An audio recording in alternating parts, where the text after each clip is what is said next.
ನಮಸ್ಕಾರ. ಅಕ್ಕಮಹಾದೇವಿ ವಚನಗಳು ಮೇಲ್ನೋಟಕ್ಕೆ ಭಾವನಾತ್ಮಕ ಹಂತದಲ್ಲಿದೆ ಅಂತ ಅನ್ಸುತ್ತೆ. ಆದರೆ ಅದರ ಒಳಹೊಕ್ಕಿ ನೋಡಿದಾಗ ಅದರ ಈ ಯೋಗದ ರೀತಿಯ ಉಪಾಯಗಳನ್ನು ಏನು ಅಕ್ಕಮಹಾದೇವಿ ನೀಡ್ತಾರೆ ಅದು ತುಂಬ ರೋಚಕವಾಗಿ ಇರುತ್ತೆ. ಅದಕ್ಕೆ ಉದಾಹರಣೆ ಈ ವಚನ. ಅಂಗವ ಲಿಂಗ ಮುಖದಲ್ಲಿ ಅರ್ಪಿಸಿ ಅಂಗ ಅನಂಗವಾಯಿತು. ಮನವ ಅರಿವಿಂಗರ್ಪಿಸಿ ಮನ ಲಯವಾಯಿತು. ಭಾವವ ತೃಪ್ತಿಗರ್ಪಿಸಿ ಭಾವ ಬಯಲಾಯಿತು. ಅಂಗಮನ ಭಾವವಳಿದ ಕಾರಣ ಕಾಯ ಅಕಾಯವಾಯಿತು. ಎನ್ನ ಕಾಯದ ಭಾವ ಲಿಂಗವೇ ಭೋಗಿಸುವನಾಗಿ ಶರಣಸತಿ ಲಿಂಗಪತಿಯಾದೆನು. ಇದು ಕಾರಣ ಚನ್ನಮಲ್ಲಿಕಾರ್ಜುನನೆಂಬ ಗಂಡನ ಒಳಹೊಕ್ಕು ಬೆರೆಸಿದನು. ಇಲ್ಲಿ ನಾವು ಅಂಗವ ಲಿಂಗ ಮುಖಕ್ಕೆ ಅರ್ಪಿಸಿ ಇದನ್ನು ನಾವು ಯೋಗ ಮಾರ್ಗದಲ್ಲಿ ಅದನ್ನ ಏನು ಹೇಳ್ತದಾರೆ ಅಕ್ಕಮಹಾದೇವಿ ಅಂತ ನಾವು ತಿಳ್ಕೊಂಡಾಗ ಇಡೀ ವಚನ ತನ್ನದೇ ರೀತಿಯಲ್ಲಿ ಅನಾವರಣವಾಗ್ತಾ ಹೋಗುತ್ತೆ. ಇಲ್ಲಿ ಲಿಂಗಮುಖ ಅಂದ್ರೆ ಅನ್ನೋದು ತುಂಬಾ ಒಳ್ಳೆ ಸೋಜಿಗದ ವಿಷಯ. ಅಮ್, ಅಲ್ಲಿ ಲಿಂಗಮುಖ ಅಂತ ಬಂದಾಗ ನಮ್ಮಲ್ಲಿ ಪಂಚಕೋಶಗಳಿದೆ. ಅಂದ್ರೆ ಪಂಚಕೋಶಗಳು ಅಂದ್ರೆ ನಮಗೆ ಹಂತ ಹಂತವಾಗಿ ಅನುಭವಕ್ಕೆ ಬರುವಂಥದ್ದು. ಉದಾಹರಣೆ ಈಗ ಪಂಚಕೋಶಗಳಿದೆ. ಅನ್ನಮಯ ಕೋಶ, ಪ್ರಾಣಮಯ ಕೋಶ, ಮನೋಮಯ ಕೋಶ, ವಿಜ್ಞಾನಮಯ ಕೋಶ, ಆನಂದಮಯ ಕೋಶ. ಇದೇನು ಬಾಡಿ ಲೇಯರ್ಸ್ ಅಂತಲ್ಲ. ಮೊದಲು ಯಾವ್ಯಾವುದು ನಮಗೆ ಅನುಭವಕ್ಕೆ ಬರ್ತಾ ಹೋಗುತ್ತೆ ಅಂದ್ರೆ ಈಗ ಅನ್ನಮಯ ಕೋಶ ಇದು ಅನ್ನದಿಂದ ಆದಂತಹ ದೇಹ, ಇದೆಲ್ರಿಗೂ ಅನುಭವಕ್ಕೆ ಬರ್ತಾನೆ ಇದೆಯಲ್ಲ. ಆದರೆ ಇದು ದಿನನಿತ್ಯದ ಚಟುವಟಿಕೆಗೆ ಅನುಭವಕ್ಕೆ ಬರ್ತಿದೆ. ಆದರೆ ಯೋಗ ಮಾರ್ಗದಲ್ಲಿ ಇದು ಸಾಧನೆ, ಇದು ಒಂದು ಸಾಧನ, ಟೂಲ್ ಅನ್ನುವ ಅನುಭವ ಅಥವಾ ಅರಿವು ನಮಗೆ ಇರಲ್ಲ. ಇದನ್ನ ಈ ದೇಹನೇ ನಾನು ಅಂತ ಇದನ್ನ ಸುಮ್ಮನೆ ಬಳಸ್ತಾ ಇರ್ತೀವಿ. ಇದು ಪ್ರಕೃತಿ ದತ್ತವಾಗಿ ಇದು ಹೇಗೆ ನಡಿಬೇಕು ಹಾಗೆ ನಡೀತಿರುತ್ತೆ. ಆದರೆ ಯಾವಾಗ ನಾವು ಧ್ಯಾನದಲ್ಲಿ ಆ, ಸಕ್ರಿಯರಾಗ್ತೀವಿ ಆಗ ತಾನಾಗೆ ಈ ಅನ್ನಮಯ ಕೋಶ ಇದು ನನ್ನದಲ್ಲ ಅನ್ನೋ ಅರಿವು ಬರ್ತಾ ಹೋಗುತ್ತೆ. ಹಾಗೆ ಮನೋಮಯ ಕೋಶ, ಇದು ಪ್ರಾಣಮಯ ಕೋಶದ ಸಹಾಯದಿಂದ ಮತ್ತೆ ಅನ್ನಮಯ ಕೋಶ ಹೀಗೆ ನಮಗೆ ಅರಿವಿಗೆ ಬರ್ತಾ ಹೋಗುತ್ತೆ. ಇದು ಯಾವುದು ನಾನಲ್ಲ ಅನ್ನೋ ಅರಿವು ಬರ್ತಾ ಹೋಗುತ್ತೆ. ಹಾಗಾಗಿ ಕೋಶಗಳು ಧ್ಯಾನದಲ್ಲಿ ಹಂತ ಹಂತವಾಗಿ ಕಳಚಿಕೊಂಡು ಹೋಗುವಂತಹ ಕೋಶಗಳು ಅಂತ ಅನ್ಬೋದು. ಎರಡು ಕಳಚಿಕೊಳ್ಳೋದು, ಒಂದನ್ನ ಬಳಕೆ ಮಾಡುವುದು, ಇನ್ನೆರಡು ಸ್ಥಿತಿ. ಅನ್ನಮಯ ಕೋಶ, ಮನೋಮಯ ಕೋಶ ಕಳಚಿಕೊಂಡ್ರೆ ಪ್ರಾಣಮಯ ಕೋಶದ ಸಹಾಯದಿಂದ ನಾವು ವಿಜ್ಞಾನಮಯ ಕೋಶ, ಆನಂದಮಯ ಕೋಶಕ್ಕೆ ಹೋಗ್ತೀವಿ. ಹಾಗಾಗಿ ಈ ಪಂಚಕೋಶಗಳ ಆಧಾರದಲ್ಲಿ ನಾವು ನೋಡಿದಾಗ ಇದು ಅನ್ನಮಯ ಕೋಶ, ಇದು ಅಂಗ, ಇದು ಅನ್ನಮಯ ಕೋಶ. ಈ ಅನ್ನಮಯ ಕೋಶವನ್ನ ಲಿಂಗಕ್ಕೆ ಅರ್ಪಿಸಿ, ಲಿಂಗ ಮುಖಕ್ಕೆ ಅರ್ಪಿಸಿ ಅಂದ್ರೆ ಇದು ದೇಹ ನಾನು ಅಂದ್ಕೊಂಡಿದ್ದೀನಿ. ಹಾಗಾದ್ರೆ ಇದನ್ನ ಅರ್ಪಿಸ್ತೀನಿ ಅಂತಂದ್ರೆ ಆ ಲಿಂಗ ಮುಖ ಯಾವುದು?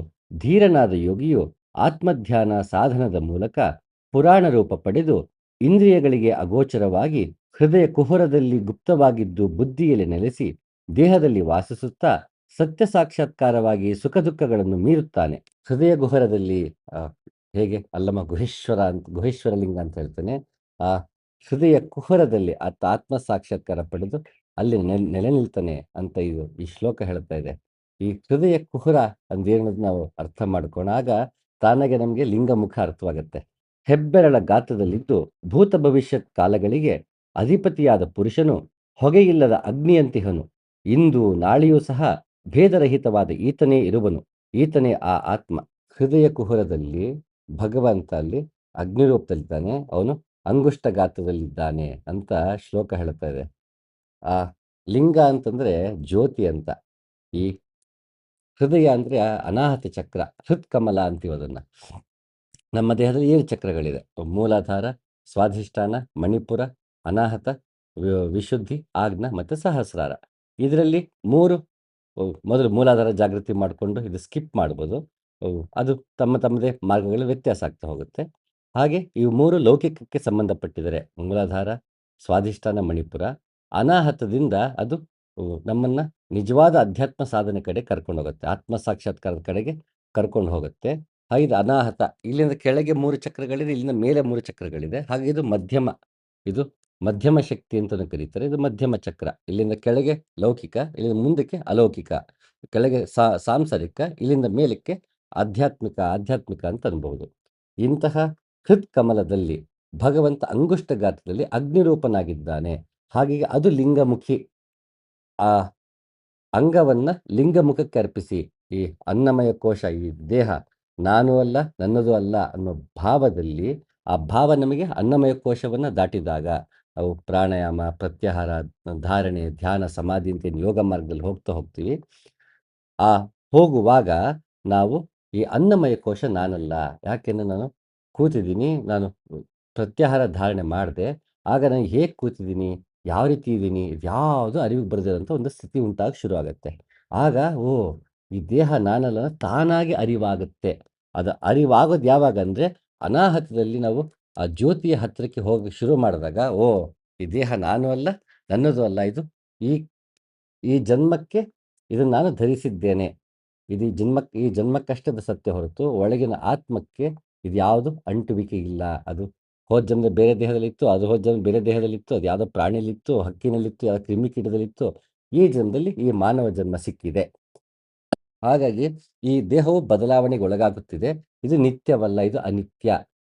ಅದು ಗೊತ್ತಾದ ನನಗೆ ಓ ಈ ದೇಹಾಭಿಮಾನ ಅಂತಿರುತ್ತಲ್ಲ, ಈ ದೇಹವೇ ನಾನು ಅನ್ನೋ ಅಭಿಮಾನ, ಆ ಅಭಿಮಾನವನ್ನು ನಾವಲ್ಲಿ ಅರ್ಪಿಸಿ ಬಿಡ್ತೀವಿ. ಆ ಲಿಂಗ ಮುಖದಲ್ಲಿ, ಹೃತ್ ಕಮಲದಲ್ಲಿ ಅದು ಅರ್ಪಿತವಾಗುತ್ತೆ. ಅಂಗವನ್ನು ಲಿಂಗ ಮುಖದಲ್ಲಿ ಅರ್ಪಿಸ್ತೀವಿ. ಅಂಗ ಅನಂಗವಾಯಿತು. ಈ ಅನ್ನಮಯ ಕೋಶ ನಾನಲ್ಲ, ಈ ದೇಹ ನಾನಲ್ಲ ಅಂತ ಗೊತ್ತಾಯಿತು ಅಂತ ಹೇಳ್ತಾರೆ. ಆ ಜ್ಯೋತಿ ಹೃತ್ ಕಮಲದಲ್ಲಿ ಜ್ಯೋತಿಯೇ ಕಂಡಾಗ ಆಗುವಂತಹ ಅದು ನೋಡೋದಕ್ಕೆ ಶುರು ಮಾಡಿದಾಗ ಅದು ಅಧೋಮುಖವಾಗಿರುತ್ತೆ ಹೃತ್ಕಮಲ, ಅನಾಹತ ಚಕ್ರ.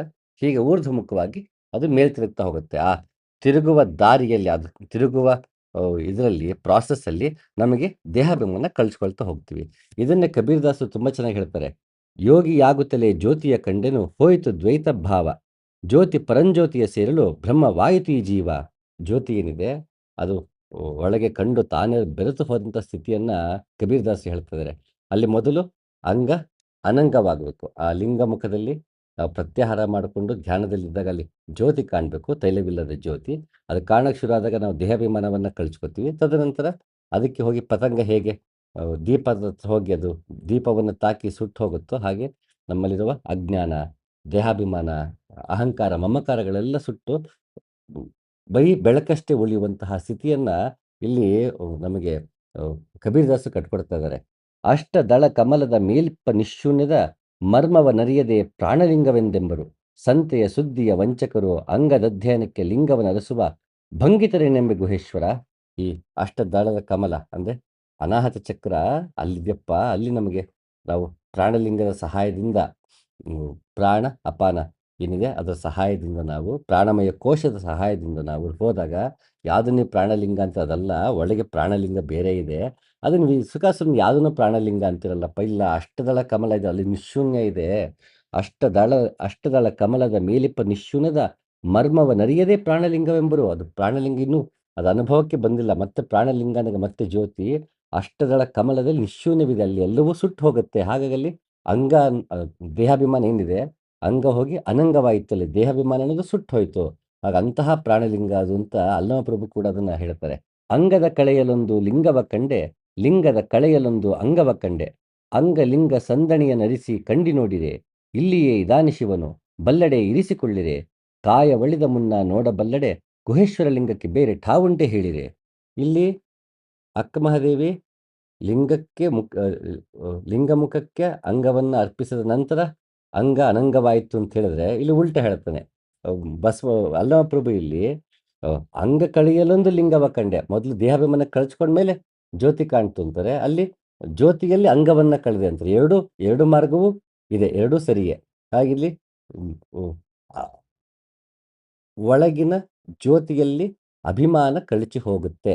ಅದು ಒಳಗಿನ ಜ್ಯೋತಿಗಿಂದಲೇ ದೇಹಾಭಿಮಾನ ಕಳಚಿ ಹೋಗ್ಬೋದು, ಅಥವಾ ಜ್ಯೋತಿಯಲ್ಲಿ ದೇಹಾಭಿಮಾನವನ್ನು ಕಳಚಿಕೊಳ್ಳಬಹುದು. ಅದು ಎರಡು ಬಗೆಯಲ್ಲೂ ನೋಡಬಹುದು. ಅದನ್ನೇ ಇಲ್ಲಿ ಅಲ್ಲಮ್ಮ ಈ ರೀತಿ ಹೇಳ್ತಿದ್ದಾರೆ ಅಷ್ಟೇ.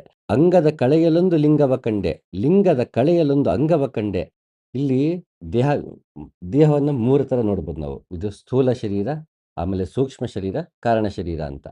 ಯಾವಾಗ ನಮಗೆ ದೇಹಾಭಿಮಾನವನ್ನು ಕಳಚಿಕೊಂಡು ಜ್ಯೋತಿ ಕಡೆಗೆ ಹೋಗ್ತೀವಿ, ಆಗ ದೇಹಾಭಿಮಾನ ಹೋಗುತ್ತೆ. ತದನಂತರ ಈ ಸ್ಥೂಲ ಶರೀರ, ಸೂಕ್ಷ್ಮ ಶರೀರ ಎಲ್ಲ ಹೋಗಿ ಕಾರಣ ಶರೀರ ಹೋಗಿ ನನ್ನ ನಿಜ ಸ್ವರೂಪ ಯಾವುದು ನಿಜವಾಗ್ಲೂ ಇದೆಯೋ, ಆ ಅಂಗವಾಗಿದೆಯೋ ನಮ್ಮ ನಿಜ ಸ್ವರೂಪ, ಅದನ್ನ ಕಂಡುಕೊಂಡೆ. ಅದು ಕಂಡಾಗ ಕೊನೆಗೆ ಲಿಂಗ ಮತ್ತೆ ಒಂದು ಯಾವ್ದು ಜ್ಯೋತಿ ಇದೆಯೋ ಮತ್ತೆ ನಮ್ಮ ನಿಜ ಸ್ವರೂಪ ಇದೆಯೋ ಅವೆರಡೂ ಬೆರೆತಾಗ ಅಂಗ ಲಿಂಗ ಸಂದಣಿಯ ನರಿಸಿ ಕಂಡು ನೋಡಿದೆ. ಅದನ್ನು ನೀವಲ್ಲಿ ನೋಡಬೇಕು. ನೀವು ದೇಹಾಭಿಮಾನವನ್ನು ತೊರೆದು ಒಳಗೆ ನಿಜ ಸ್ವರೂಪವನ್ನು ಕಂಡು ಅದನ್ನ ಹೇಗೆ ಕಬೀರ್ದಾಸ್ ಹೇಳಿದ್ರು, "ಆ ಬೆಳಕನ್ನು ನೋಡಿ ನಾನೇ ಬೆಳಕಾಗಿ ಹೋದೆ" ಅಂತ.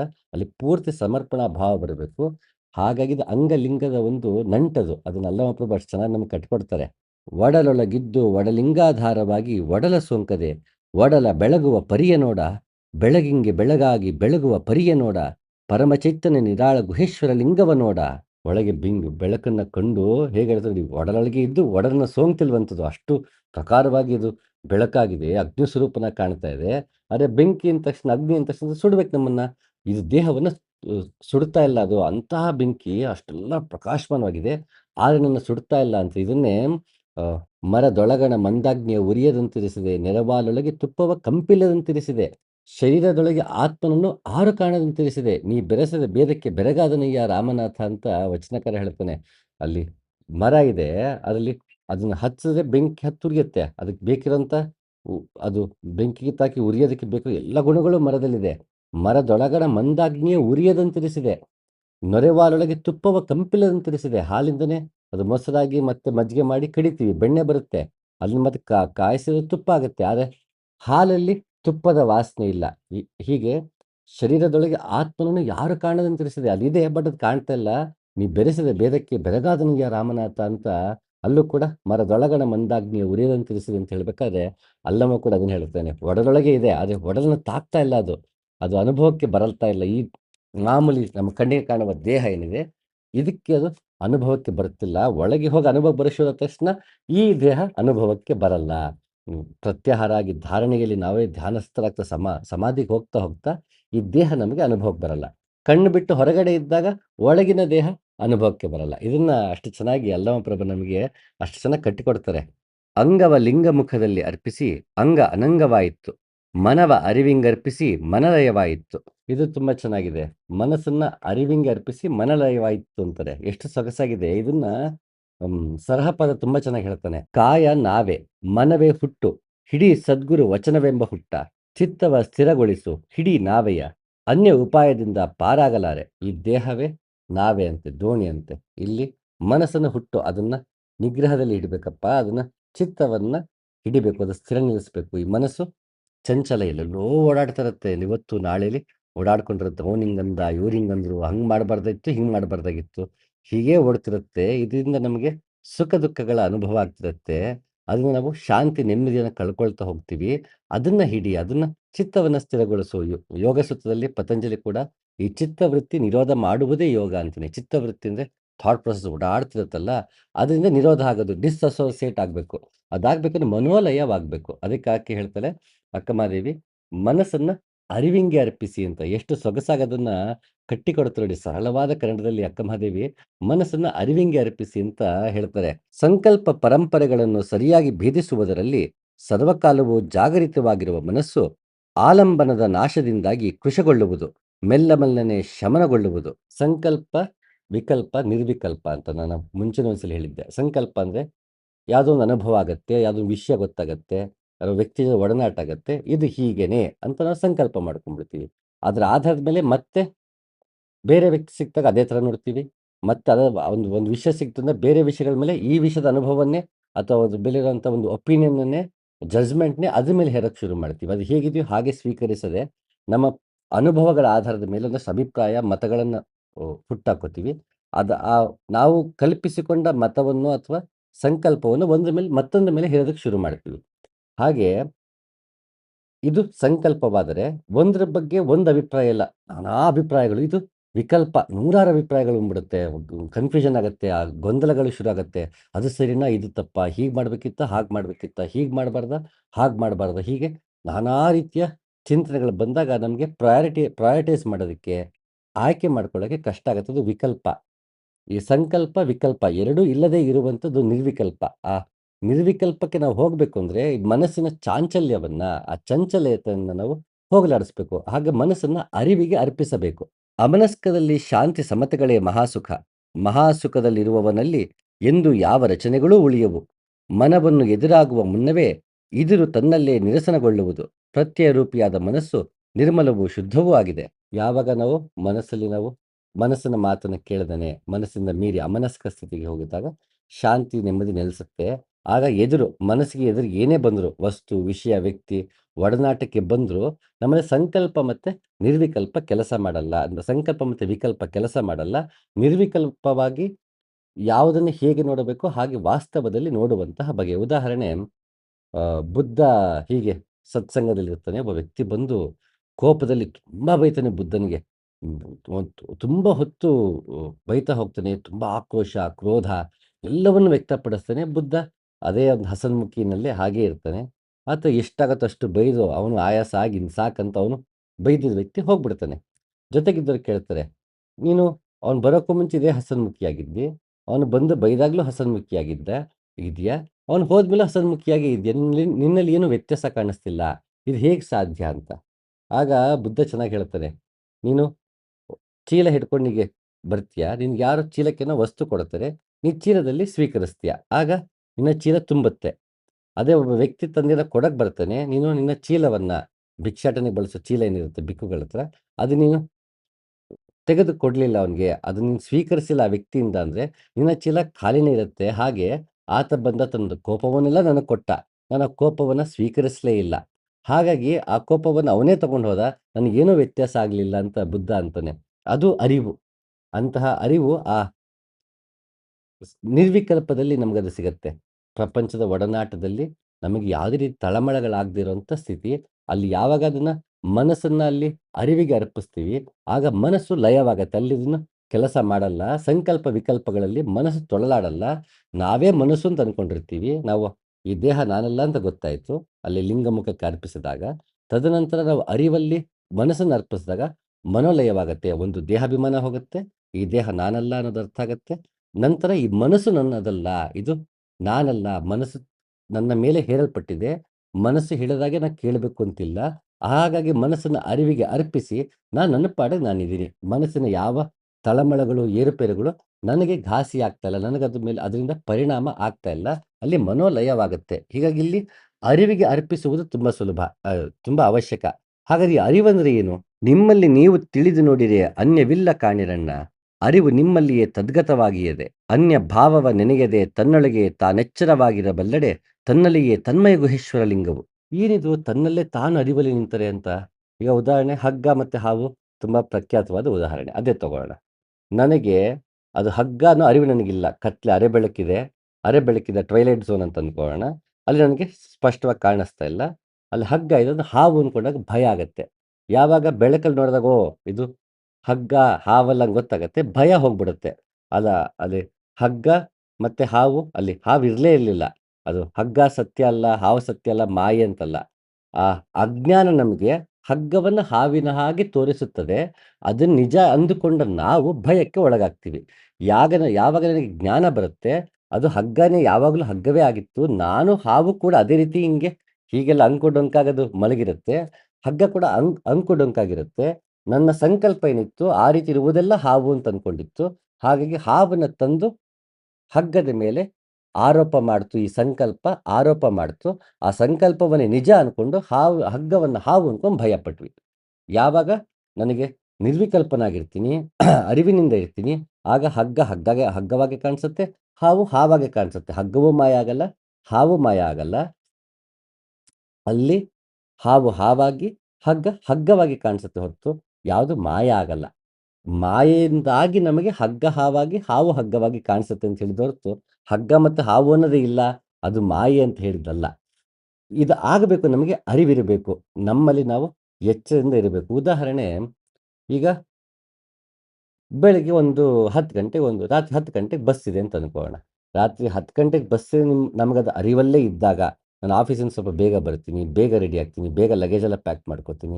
ಸಮಯ ಇಲ್ವಾ, ಹಿಂದಿನ ದಿನನೇ ಲಗೇಜ್ ಪ್ಯಾಕ್ ಮಾಡಿ ಇಟ್ಕೊಂಡಿರ್ತೀವಿ. ಬಂದಂಗೆ ಅದನ್ನ ತೊಗೊಂಡು ನಾವು ಹೊರಟ್ಬಿಟ್ಟು ಯಾವ ಜಾಗಕ್ಕೆ ಹೋಗಬೇಕೋ ಆ ಜಾಗಕ್ಕೆ ಹೋಗ್ತೀವಿ. ನಮಗೆ ಗೊತ್ತಿಲ್ಲದೆ ಒಂದು ಶಿಸ್ತುಬದ್ಧವಾಗಿ ಒಂದು ದಿನವನ್ನು ಕಳೆದುಬಿಡ್ತೀವಿ. ರಾತ್ರಿ ಇಷ್ಟು ಗಂಟೆಗೆ ಬಸ್ಸಿಗೆ ಹೋಗಬೇಕು, ರಾತ್ರಿ ಇಷ್ಟು ಗಂಟೆಗೆ ಸಿನಿಮಾಗೆ ಹೋಗಬೇಕು, ನಾವಿಲ್ಲ ಫ್ಲೈಟ್ಗೆ ಹೋಗಬೇಕು ಅಂತಿದ್ದಾಗ ನಾವು ತಾನಾಗಿ ದಿನನಿತ್ಯದ ಚಟುವಟಿಕೆಗಳಲ್ಲಿ ಸಮಯವನ್ನು ಎಷ್ಟು ಉಳಿಸೋದು ಹೇಗೆ, ನಾನು ಚುರುಕಾಗಿ ಕೆಲಸ ಮಾಡೋದು ಹೇಗೆ, ನನ್ನ ಶೆಡ್ಯೂಲ್ ಬ್ಯಾಲೆನ್ಸ್ ಮಾಡೋದು ಹೇಗೆ, ಮೇಂಟೈನ್ ಮಾಡೋದು ಹೇಗೆ, ಕೆಲಸದಲ್ಲಿ ಬೇಗ ಬೇಗ ಅವತ್ತಿನ ಕೆಲಸಗಳನ್ನ ಮುಗಿಸೋದು ಹೇಗೆ, ಇದ್ರ ಕಡೆಗೆ ನಮಗೆ ಹೆಚ್ಚು ಗಮನ ಇರುತ್ತೆ, ಚುರುಕಾಗಿ ಬಿಡ್ತೀವಿ. ಯಾಕೆ ನನಗೆ ಅರಿವಿದೆ. ನನಗೆ ಸಂಜೆ ಇಷ್ಟು ಗಂಟೆಗೆ ನನಗೆ ರಾತ್ರಿ ಇಷ್ಟು ಗಂಟೆಗೆ ಬಸ್ ಇದೆ. ಹಾಗೆ ಇಡೀ ದಿನವನ್ನ ಹೇಗೆ ಚುರುಕಾಗಿ ಕಳೆದ್ರೆ 10 ಗಂಟೆಗೆ ನಾನು ಏನು ಇದಿಲ್ದೇನೆ ಹರಿಬಿರಿ ಇಲ್ದೇನೆ ನಾನು ಸುಗಮವಾಗಿ ಸರಿಯಾದ ಸಮಯಕ್ಕೆ ಹೋಗೋದಕ್ಕೆ ಸಾಧ್ಯ ಆಗತ್ತೆ ಅನ್ನೋದು ನಮಗೆ ಅರಿವು ಇರುವುದರಿಂದ ನಮಗೆ ಸಾಧ್ಯ ಆಗತ್ತೆ. ಈ ಅರಿವು ಅದು ಮನಸ್ಸಿಗೆ ಯಾಕೆ ಅಂತಂದ್ರೆ, ಉದಾಹರಣೆ ಈಗ ಮಂತ್ ಎಂಡ್ ಬಂತು ಅನ್ಕೋಣ. ಮಂತ್ ಎಂಡ್ ಬರ್ತಾ ಬರ್ತಾ ನಮ್ಮ ಬ್ಯಾಂಕ್ ಬ್ಯಾಲೆನ್ಸ್ ಅರಿವಲ್ಲಿರುತ್ತೆ. ಓಕೆ, ಇದು ಮಂತ್ ಎಂಡ್ ಬರ್ತಾ ಇದೆ. ನನ್ನ ಅಕೌಂಟಲ್ಲಿ ಇಷ್ಟು ಬ್ಯಾಲೆನ್ಸ್ ಇದೆ. ಇದು ನನಗಿನ್ನು 10 ದಿನ ಇದರಲ್ಲೇ ನನ್ನ ಜೀವನ ಕಳಿಬೇಕು ಅಂದ ತಕ್ಷಣ ತಾನಾಗಿ 10 ದಿನ ವೈರಾಗ್ಯ ಬಂದ್ಬಿಟ್ಟಿರುತ್ತೆ. ಅನವಶ್ಯಕ ತಗೊಳ್ಳೋದು ಬೇಡ, ಅನವಶ್ಯಕ ಖರ್ಚು ಮಾಡೋದು ಬೇಡ ಅಂತ ಆ 10 ದಿನ ನಮಗೆ ಆದಷ್ಟು ಖರ್ಚುಗಳನ್ನೆಲ್ಲ ಅನವಶ್ಯಕ ಖರ್ಚುಗಳನ್ನ ಕಡಿಮೆ ಮಾಡ್ತೀವಿ. ಏನೋ ಆಸೆ ಆಯ್ತು ಅದನ್ನ ತಡೆ ಹಿಡಿತೀವಿ.